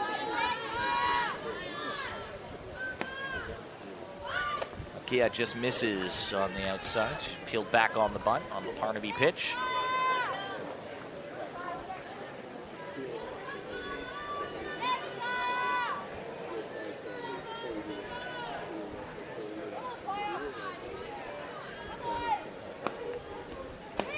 Hopefully we can. That's a nice pitch. A couple base runners here. I really want to see Poppy Priddle come up to bat in this inning, only because they were teammates, Kaya Parnaby and Poppy Priddle, over in New Zealand. That'd be a cool little battle to see. Maybe next innings. Maybe next innings. That's what you want. 1, 2, 3. Yes, please. As you wish, Joyce Lester. It's a walk. Kia will step up on bat.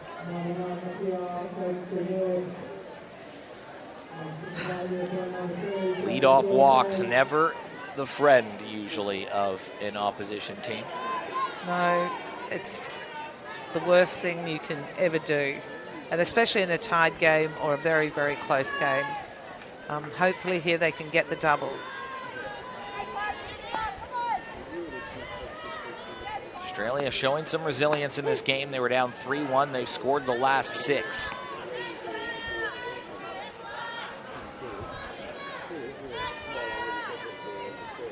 I'm sure Australia's plan was to get out of this game as quickly as possible to try and make sure they're as fresh as possible before the grand final.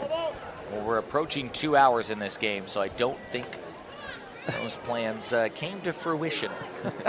I'm sure they haven't. You can see the Softball Australia staff now having to push back, I'm sure, their on-field ceremony. It'll be a cool one. It'll be hosted by Fiona Crawford. 3 players inducted into the Hall of Fame.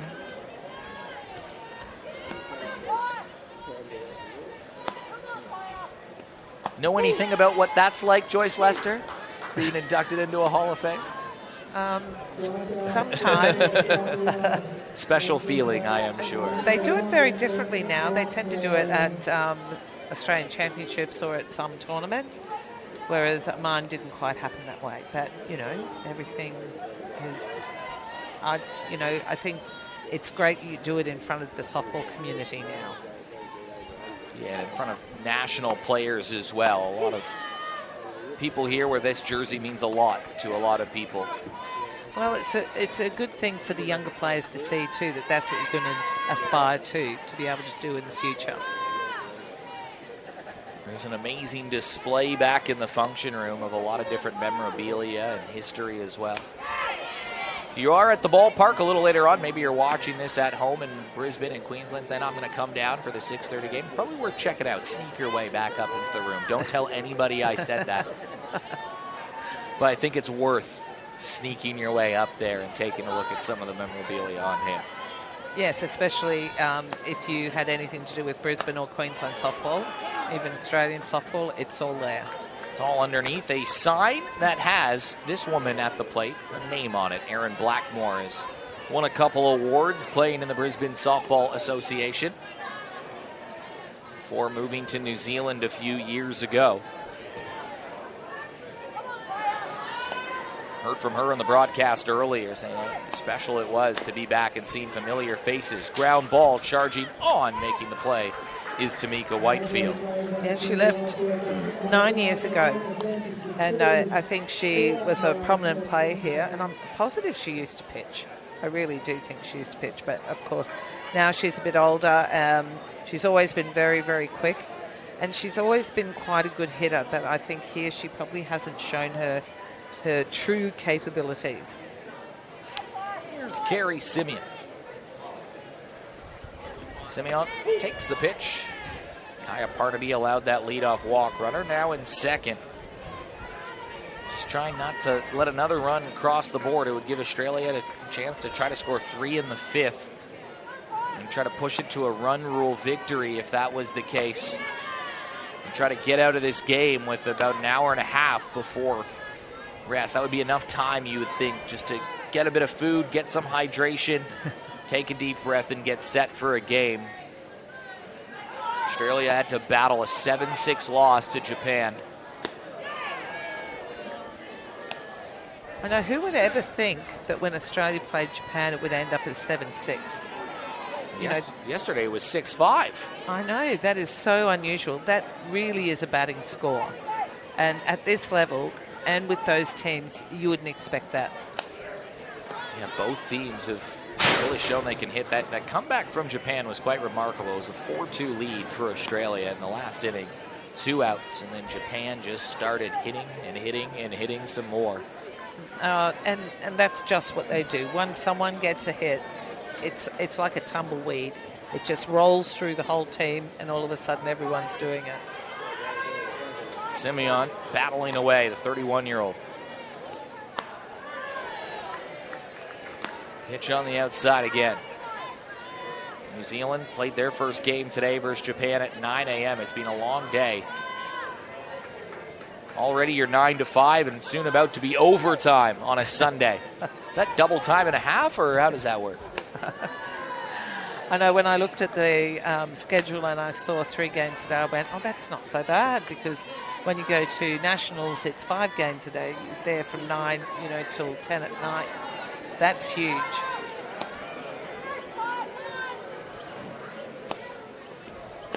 And Simeon works a walk, and now we have the Battle of Hawke's Bay. And this is your fault that Priddle's up? I willed it into existence. You did. Hopefully they get an opportunity to face here. You get the 35-year-old in Kaya Parnaby, who dominated at the New Zealand Fast Pitch Championships. You've got the 16-year-old who was one of the leaders in stolen bases in that tournament.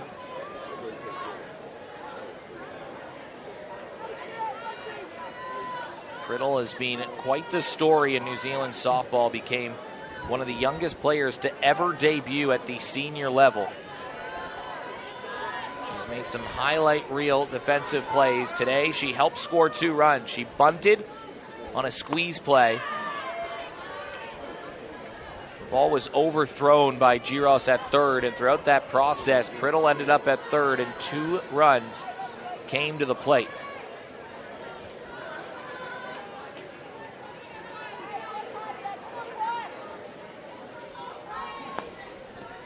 Priddle lays down the bunt again, and it just goes foul.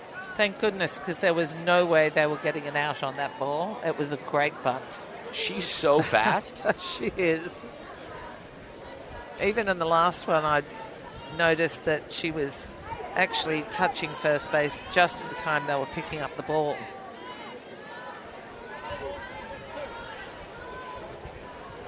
Players on our team called her fearless.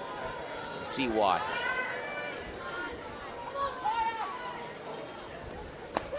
And Kaya Parnaby gets a big-time strikeout to extinguish the threat and keep the deficit for New Zealand at 4. It's 7-3 Australia, so we'll head to the bottom of the 5th. Let's throw it down to our sideline reporter in Georgie Trickett. Thank you, Eric. I'm here with Ivani Gibson's mum, Ashley, who is a very proud parent of this New Zealand debutante. Ashley, how special is it that Ivani has been playing here in Queensland? Well, as you know, Geordie, she was born here, and we're proud Queenslanders, and she's come up through the grades with Queensland. But to be here, at one of her home grounds, was pretty special. To do it in front of family, we're stoked, we're grateful. And what has the experience like been for her to be in her first women's national team? Look, Japan, Aussie, they're the best. So she's enjoying it. Not just her, we're all fangirling over these teams as well, but she'll take something away from this and continue working hard. And I love something you said to me before, that if you want to get your softball right, you come to Queensland. Did I say that, Georgie? I think you did. She's been around the best. She's had the best coaches here, and so it's taken a village. And Queensland's a big part of it. Again, I see we're proud to say that she's from here. Well, it's been really special to have the New Zealand team here with us this weekend. Thank you so much.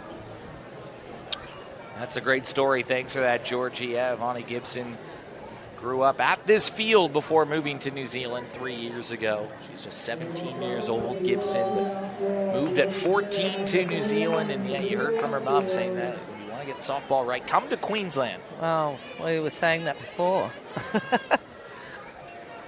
Well, there is a new pitcher on the mound. Tanisha Hokamo steps on the mound. She took home the top honors at the Softball New Zealand Annual Award, won the Women's Player of the Year and the Women's Pitcher of the Year.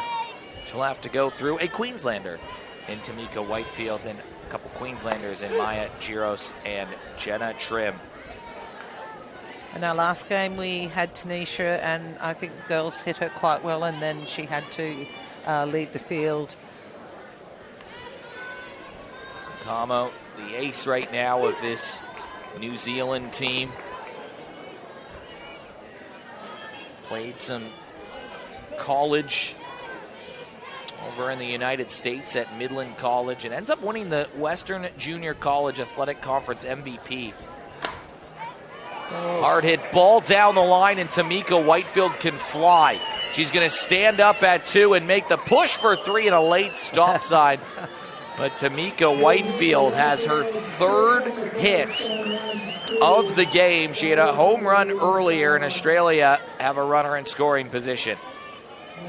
I know. What about the crowd when she did get that home run? I mean, I didn't miss it, but I missed it, but I got it on the replay later. But I heard the crowd screaming when it went over, and came out to see everyone going nuts that Tamika had hit it over. And against Japan as well. She has been excellent with the bat the last couple of days. Maya Giros has bunted a runner over, singled, and grounded out to 3rd, but was unlucky. It was a barehanded play from Danica Fariso, which ended a bases-loaded threat.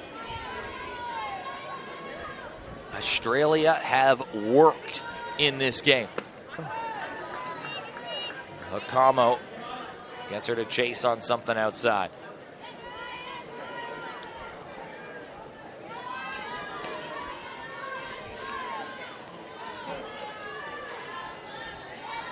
Australia can score 3 in the inning. The game will end.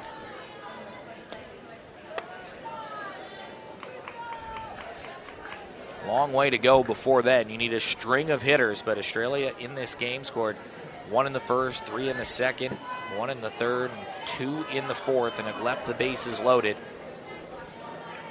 Well, that's pretty 2 times. consistent. 8 runners left on base through 4 innings, an average of 2 an inning. Sort of being the story of the tournament for Australia. They have left a lot of runners on, but everybody is hitting. I suppose it's much better that way than not having any runners on. It is, I think.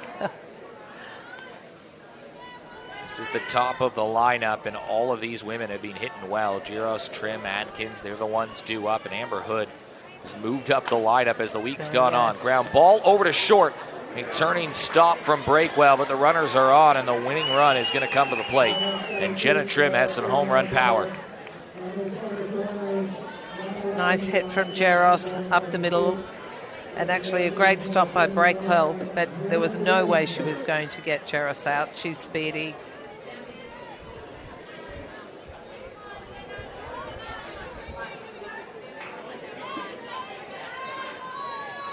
Two hits to start the inning for Australia. They have had a lot, and a runner will advance to second.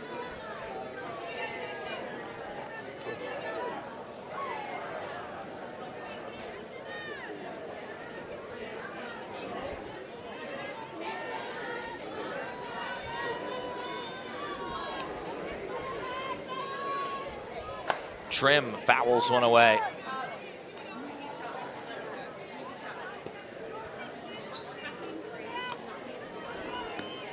On the day, Australia have piled on the hits. 3 hits for Whitefield, 2 for Giros, 2 for Hood, 2 for Rio, 2 for Conacher. 12 hits on the day. Abby Bastion has another. We've also worked 3 walks. It's a lot of base runners. Big change up from the USA tournament, so Australia looking like they're on the up and up. Jenna Trim, swing and a miss. Hakamo gets her chasing on something outside, and New Zealand have really dug deep with runners in pressure situations. That no different. Well, Pippa Adkins, what can she do? Was on base in the 4th inning. Has been on base every game she's played.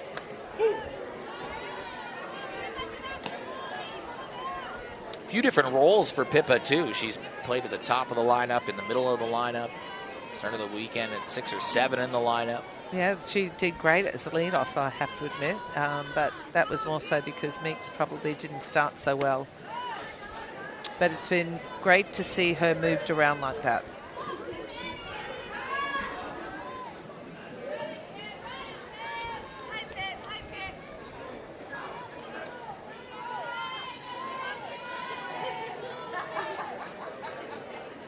Adkins was maybe looking to end it with that swing.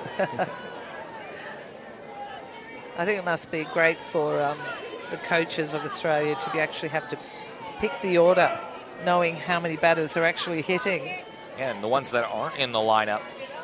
Yes. Don't forget, Taylor Tsitsa-Kronis isn't in this lineup, and if you were to write down the best 9, she's in it. But how about Hakamo? Bounces back with 2 straight strikeouts. In Australia, who have been threatening, if Amber Hood doesn't come through, are going to leave a 10th base runner on base in this one. New Zealand doing enough to just hang around, but Amber Hood, 2 for 3 on the day so far. Now would be the time you'd wanted to get another hit, but, you know, the averages, some people say get 2, you're seeing the ball really well. Other people might say, oh, she's had 2 hits, so the chances of her getting another one go down. Hood to the opposite field, and moving over to make the play is Erin Blackmore.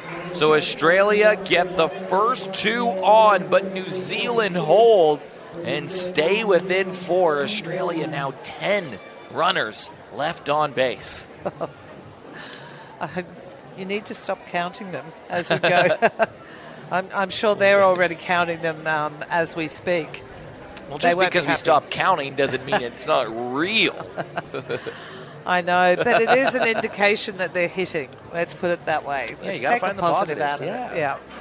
Well, New Zealand, too, they have had base runners in all but 1 inning. They had 2 in the first. They had a stack in the second when they scored 3 runs. They left them loaded in the 4th and 2 base runners in the 5th. So New Zealand, they've left 7 base runners on 2. 17 total have been left aboard in this game between the 2 teams. Well, when you look at an international game, how many times do you actually see a batter get 4 turns at bat? Well, normally it's a 3-1, 2-0, low-scoring kind of game. Yeah, or getting to the 4th inning. You know, like now we're going to the 4th turn at bat for everyone on each side. It's quite scary. Instead, we're a minute away from this game hitting 2 hours, and we still have 2 innings to go in this game. So Australia aren't making it easy on themselves today. They only had 30 minutes between games after playing a 2.5-hour tilt with Japan. Yes, they're not making it easy for themselves, but all kudos to New Zealand, who've come out here firing and making it more difficult for Australia to have a quick game. Fariso takes a first pitch strike from Kaya Parnaby, the 3rd pitcher that Australia have used today.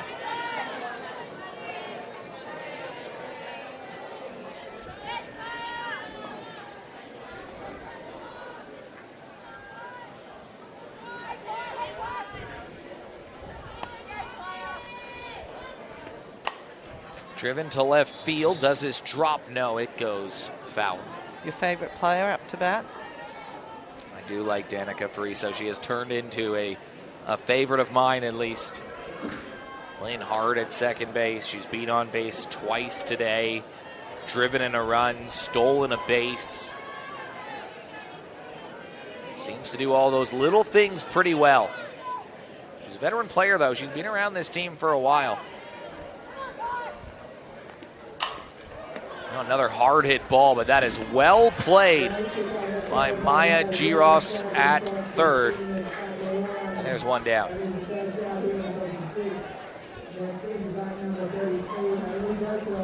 It's a tricky play when the ball comes at you that hard, Joyce Lester. Oh, I never had to worry about that. But Giros did a great job getting right in behind it, put a body behind the ball, and made a beautiful throw across to one. Millie Breakwell's been on base twice today, both times walking, in game number 50 for the White Sox for her. She flew in from California to join this team. It's where she was born and raised. Her dad, though, represented New Zealand in equestrian at the 2000 Sydney Olympics.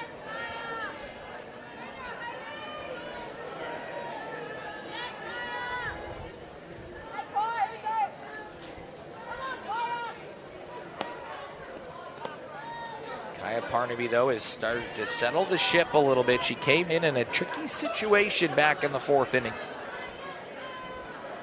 New Zealand did all their scoring in the second. They led 3-1.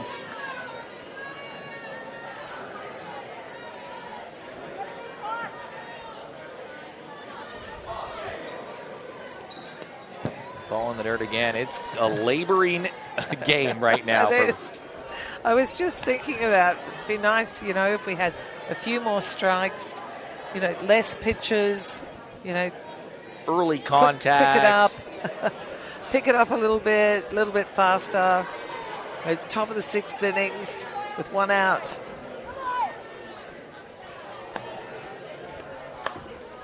It's a walk. And the theme of base runners continue. Her third walk for the game. Wow. Some patience. She's seen a lot of pitches, Haley Breakwell has.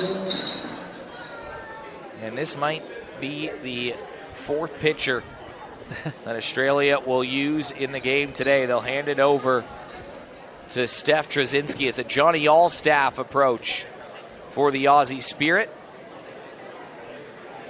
And Steph Trzynski, hasn't she been good this week in the tournament? Started the day without allowing an earned run. Almost had Japan before they scored a few late runs against her, but Trzynski has played a big-time role for this team this year.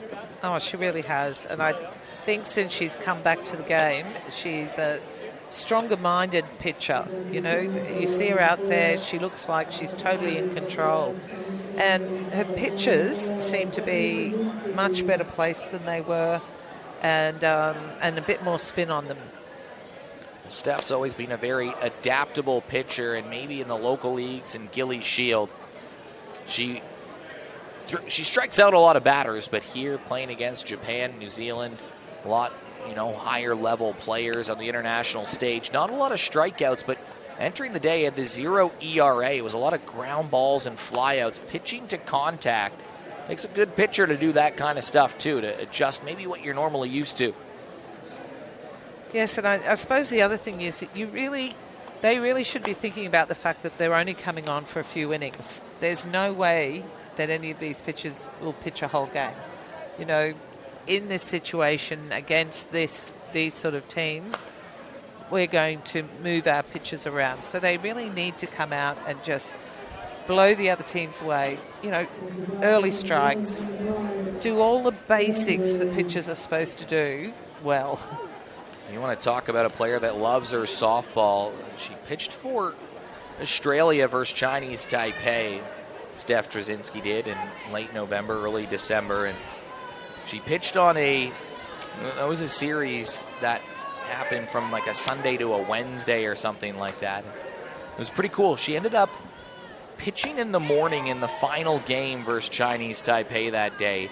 She jumped on a plane on an earlier flight, and she had softball played on Wednesday nights in South Australia in the Premier League competition. Her game started at 7:30 p.m. Her flight landed at 6 or 6:15. Her partner, Sammy, picked her up, brought her to the field about 15 minutes away. She got changed in the car park and hustled down there and made just in time the 7:30 game and ends up pitching about 5 innings, striking out 9, and West Torrens win. After pitching for her country that morning. Okay, well, she loves her club softball then, which is great to see, because I think that's what gets our players or young kids wanting to play, seeing Australian players play at club and being able to have some sort of contact with them. Yeah, it probably also shows me, even an Aussie Spirit player doing that, it shows that kind of dedication, that no complaint attitude. Yep. If you committed to a game, you commit to play in it. Everyone would have forgiven her if she said, hey, I pitched in the morning for the country and had to catch a flight. I'm not around. But you put up your hand to do something, you got to do it. Andrews watches a pitch on the outside, and Trzynski gets a big strikeout. And that time we saw that Lara Andrews actually had the elbow guard on that time at bat. And she got doinked on the elbow earlier. It's a good word. I like doinked. I'm going to use it from now on. We saw that last game we did together, Joyce. Here's Lace Tongiano. I like that, and I like Bunyan. We have a special language sometimes. Bunyan. Blupper. People who know me know what I'm talking about. And I actually think maybe I win $20 for saying it. Tongiano Sorry. fouls one out. Sorry. Keep saying it. Keep saying it. No. She doinked one out. Foul. Doinked one foul. No, it's got to bounce off something, I think, if we're going to use the terminology doink. I think we need to make sure that something, it had to doink off of something, not a bat, because there's so many words you can describe the bat. This one was drilled to center field, but right to the glove of Pippa Atkins. And there's the third out of the inning. We will head to the bottom of the sixth. Australia score 3, they win it, or they're 3 outs away. Another way to look at it. Yes. So we would head to the 7th inning regardless. So that makes it sound like it's going to finish earlier when you say that. Yeah, well, I mean, we're running overtime now, Joyce. This is a 2-hour and 10-minute game, but it's been a good battle between both of these teams. And you know what? New Zealand playing in their final game. They know Australia have to play 3 in a row. They're playing Japan for the Australia Cup final after this game. And you know what? Sometimes as an opposition, it's kind of fun to play spoiler to your opposition's tournament. And New Zealand, even if they don't come back and win this game, have certainly made it difficult for Australia the rest of the day by taking them deep, going the distance, keeping them out there for over 2 hours in the sun, forcing them to use 4 pitchers. There's been a lot of things New Zealand have done well in that regard. Absolutely. It'd be all the things that Australia didn't want to do that they've had to do in this game. And I think good luck to New Zealand, really. I think the next time we see New Zealand at a tournament, they're going to be twice as good. We've seen so much great play from them, considering from their first day. And when you look at them now, they're not even the same team. They've really progressed. They're more confident. And I think those plays that they've played on the field have just been outstanding. Abby Bastian, Kylie Steamers, and Sarah Rio are due up. All 3 of those players have been on base at least twice. Kylie Steamers has been on 3 times. This has been the part of the lineup that has kept the line moving for Australia. The bottom half has certainly delivered. In fact, of the bottom 4, 9 times, and they have been on base today combined. That's pretty good. The old saying, if 7, 8, 9 get it done, that's how games are won. Shakespeare, I think, said that.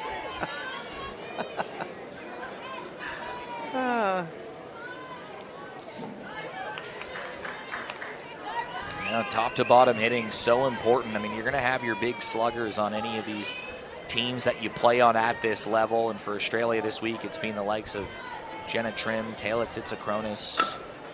Abby Bastion grounds one over to second.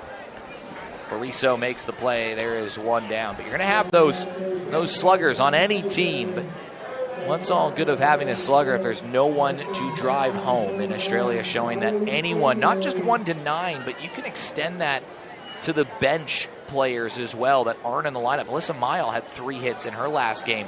She's not playing in this one. Taylor Tsitsikronis has been one of the power hits in the bat. She's not playing in this one.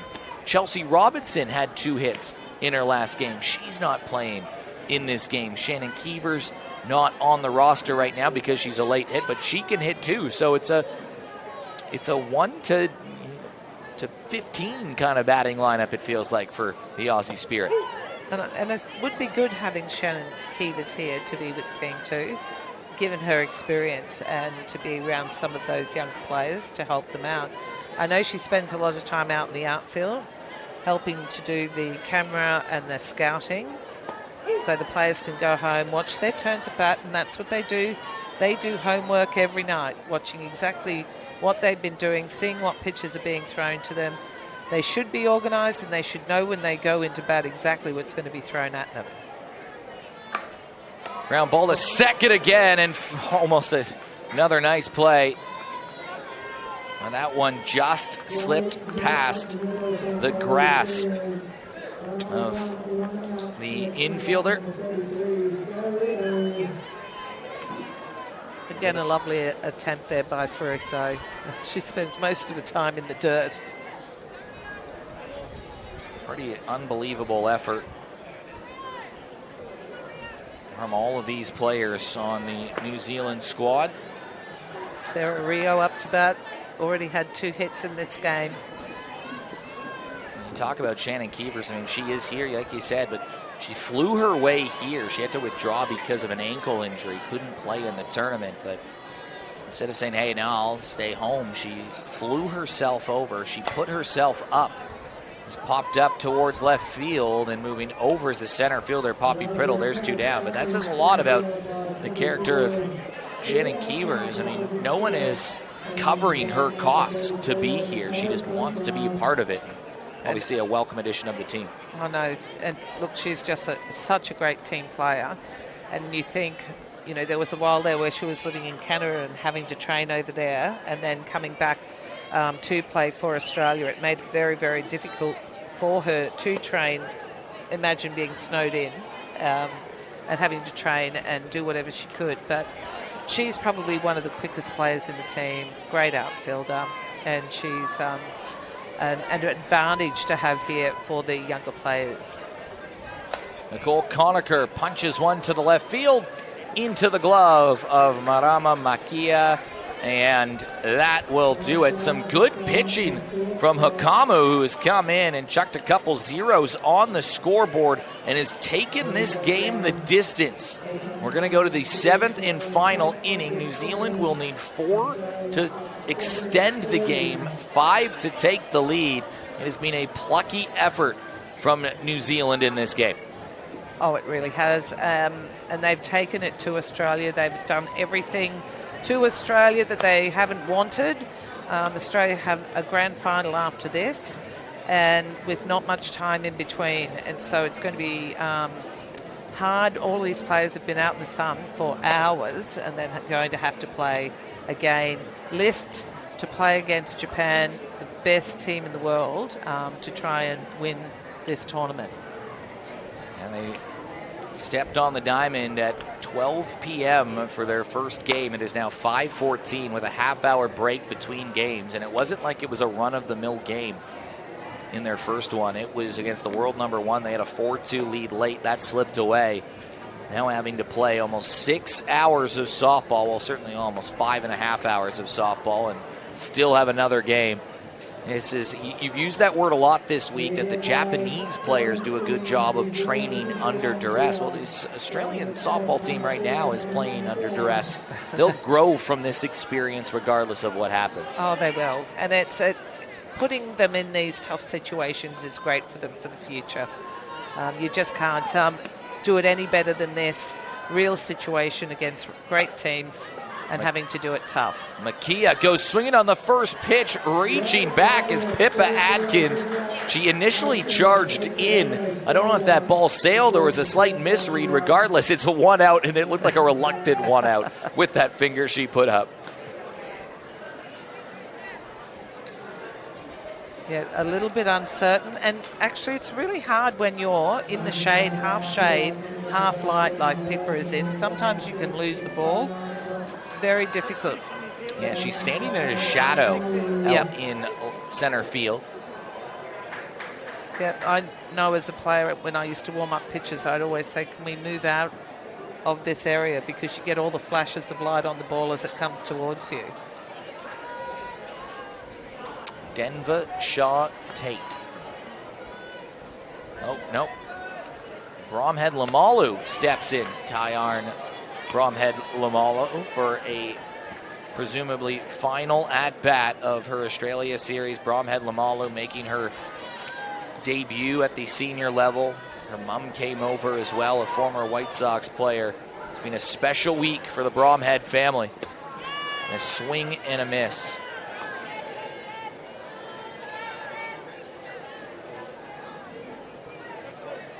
And New Zealand must score here, otherwise it's the end of the game. Well, they must score 4 here. They must score 4, yes. Hard to do it on one swing unless you have some traffic. Just got to keep the line moving. They have left 8 runners on base today. Australia, they've left 11. This is a 7-3 game, but it very well could have been, what, 11-8? Oh, that would have been a horrendous score.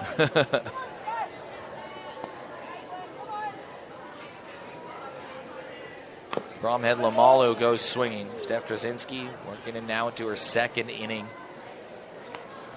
Really chasing after that low pitch of Trzynski's.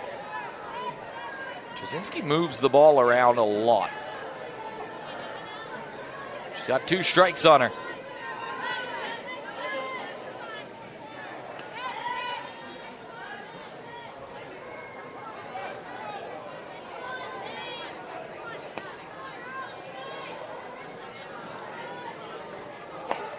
Tried to get her chasing on something sweeping to the outside.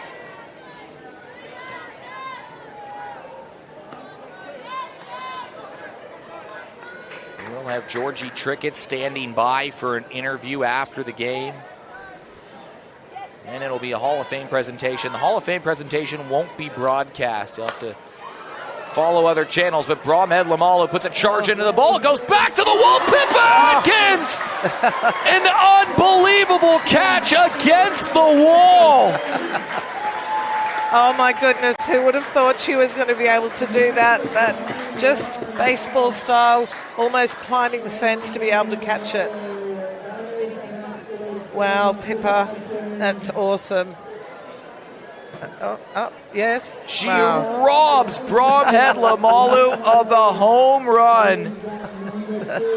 That is absolutely great fielding by Pippa Adkins. And she just plucks it out of the sky as it's heading over the fence. Look at the reaction from Conacher moving over. Adkins had the great diving catch earlier in the week.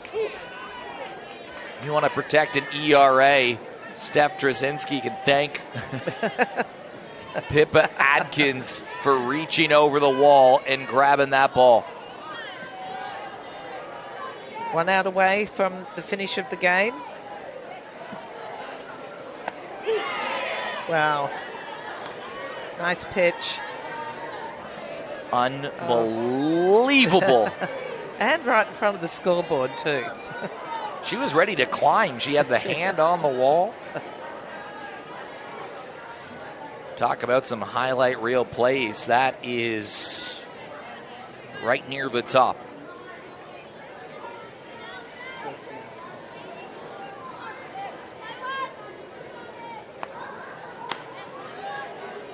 Wow.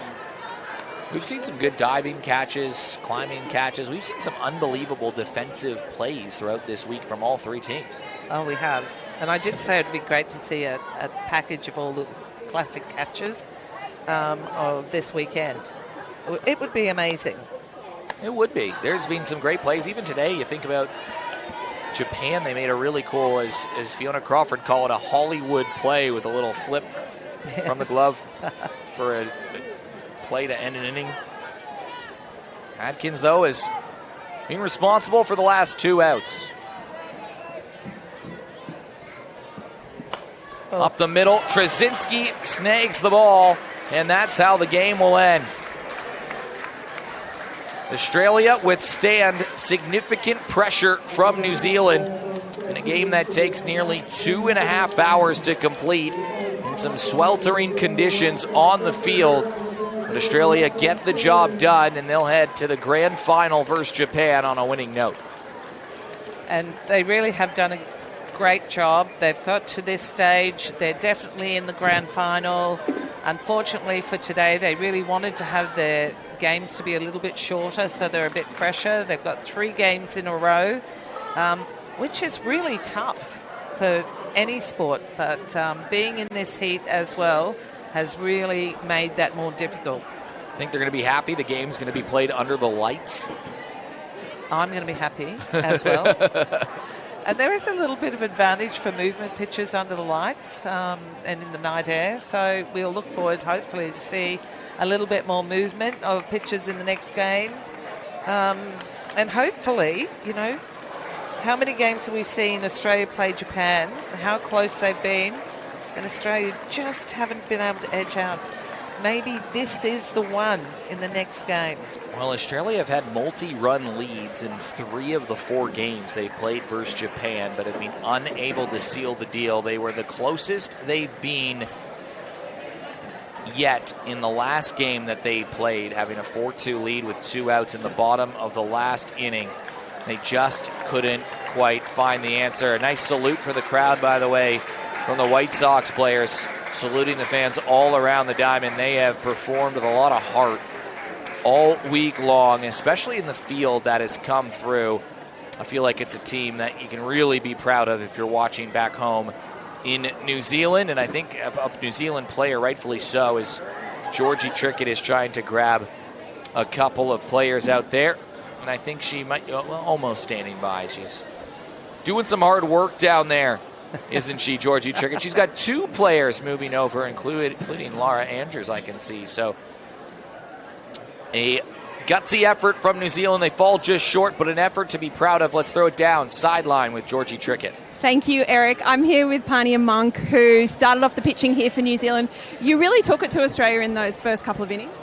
Yeah, they're a tough side. They've got really good hitters, world-class team. So we came out as best as we could. They're a tough side. And how great has it been to play this international competition and have softball, really pushing itself forward?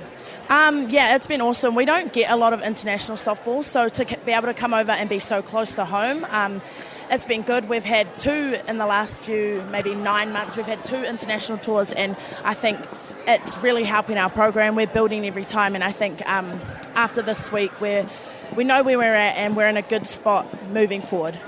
Lara, how has it been for the new players coming through, the players on debut, to play this sort of international fixture? Oh, this is gold, it's hard for us to get exposure and experience, and to be able to come over here and play 8 quality, high-performance softball games with world-class players. It's just a dream come true for our program, and it sets us up really well for Oklahoma. And you really made Australia work for it in that last game. Was that a good feeling? Is that a good way to leave the tournament for you guys? Absolutely. We wanted to come out here and put on a show and put on a good game of softball that we're proud of and that our whānau are proud of, and to ensure that our program is moving in the right direction. So thank you so much for having us here. It's been such a great high-quality softball that we've seen this weekend. Thank you so much. Thank you. Thank you. Well, that's really nice to hear, and you can see they said they wanted to put on a show, and put on a show they did, especially in the field. But today, that final game, they scored 3 runs. It's the most they've had in the game. They left more runs on the table, got out of some jams. There's a couple things I'm sure that they'll evaluate and want to clean up, but what an unbelievable effort from the New Zealand softball team, the White Sox, this week. Yes, they should be really proud of themselves. And, of course, they're in a similar situation to Australia. They're really working hard at developing their game to make it world-class so that when they get to the qualifiers, that they will qualify and get to LA Olympic Games. And I think that's what everybody wants, and what everyone's doing at the moment is trying to get in as much international softball as they can. But all credit to New Zealand, they've played great, and they're still getting better. 7-3 your final. Australia enter the grand final with a winning result. New Zealand end their tournament with the most runs they've scored in a game. On behalf of Georgie Trickett on the sideline, on behalf of you, Joyce Lester, everybody at Spaceway Sports and the KO and Game Time Sport team, my name's Eric Balnar. Don't go too far away. Grand final coming up in an hour. We'll see you then.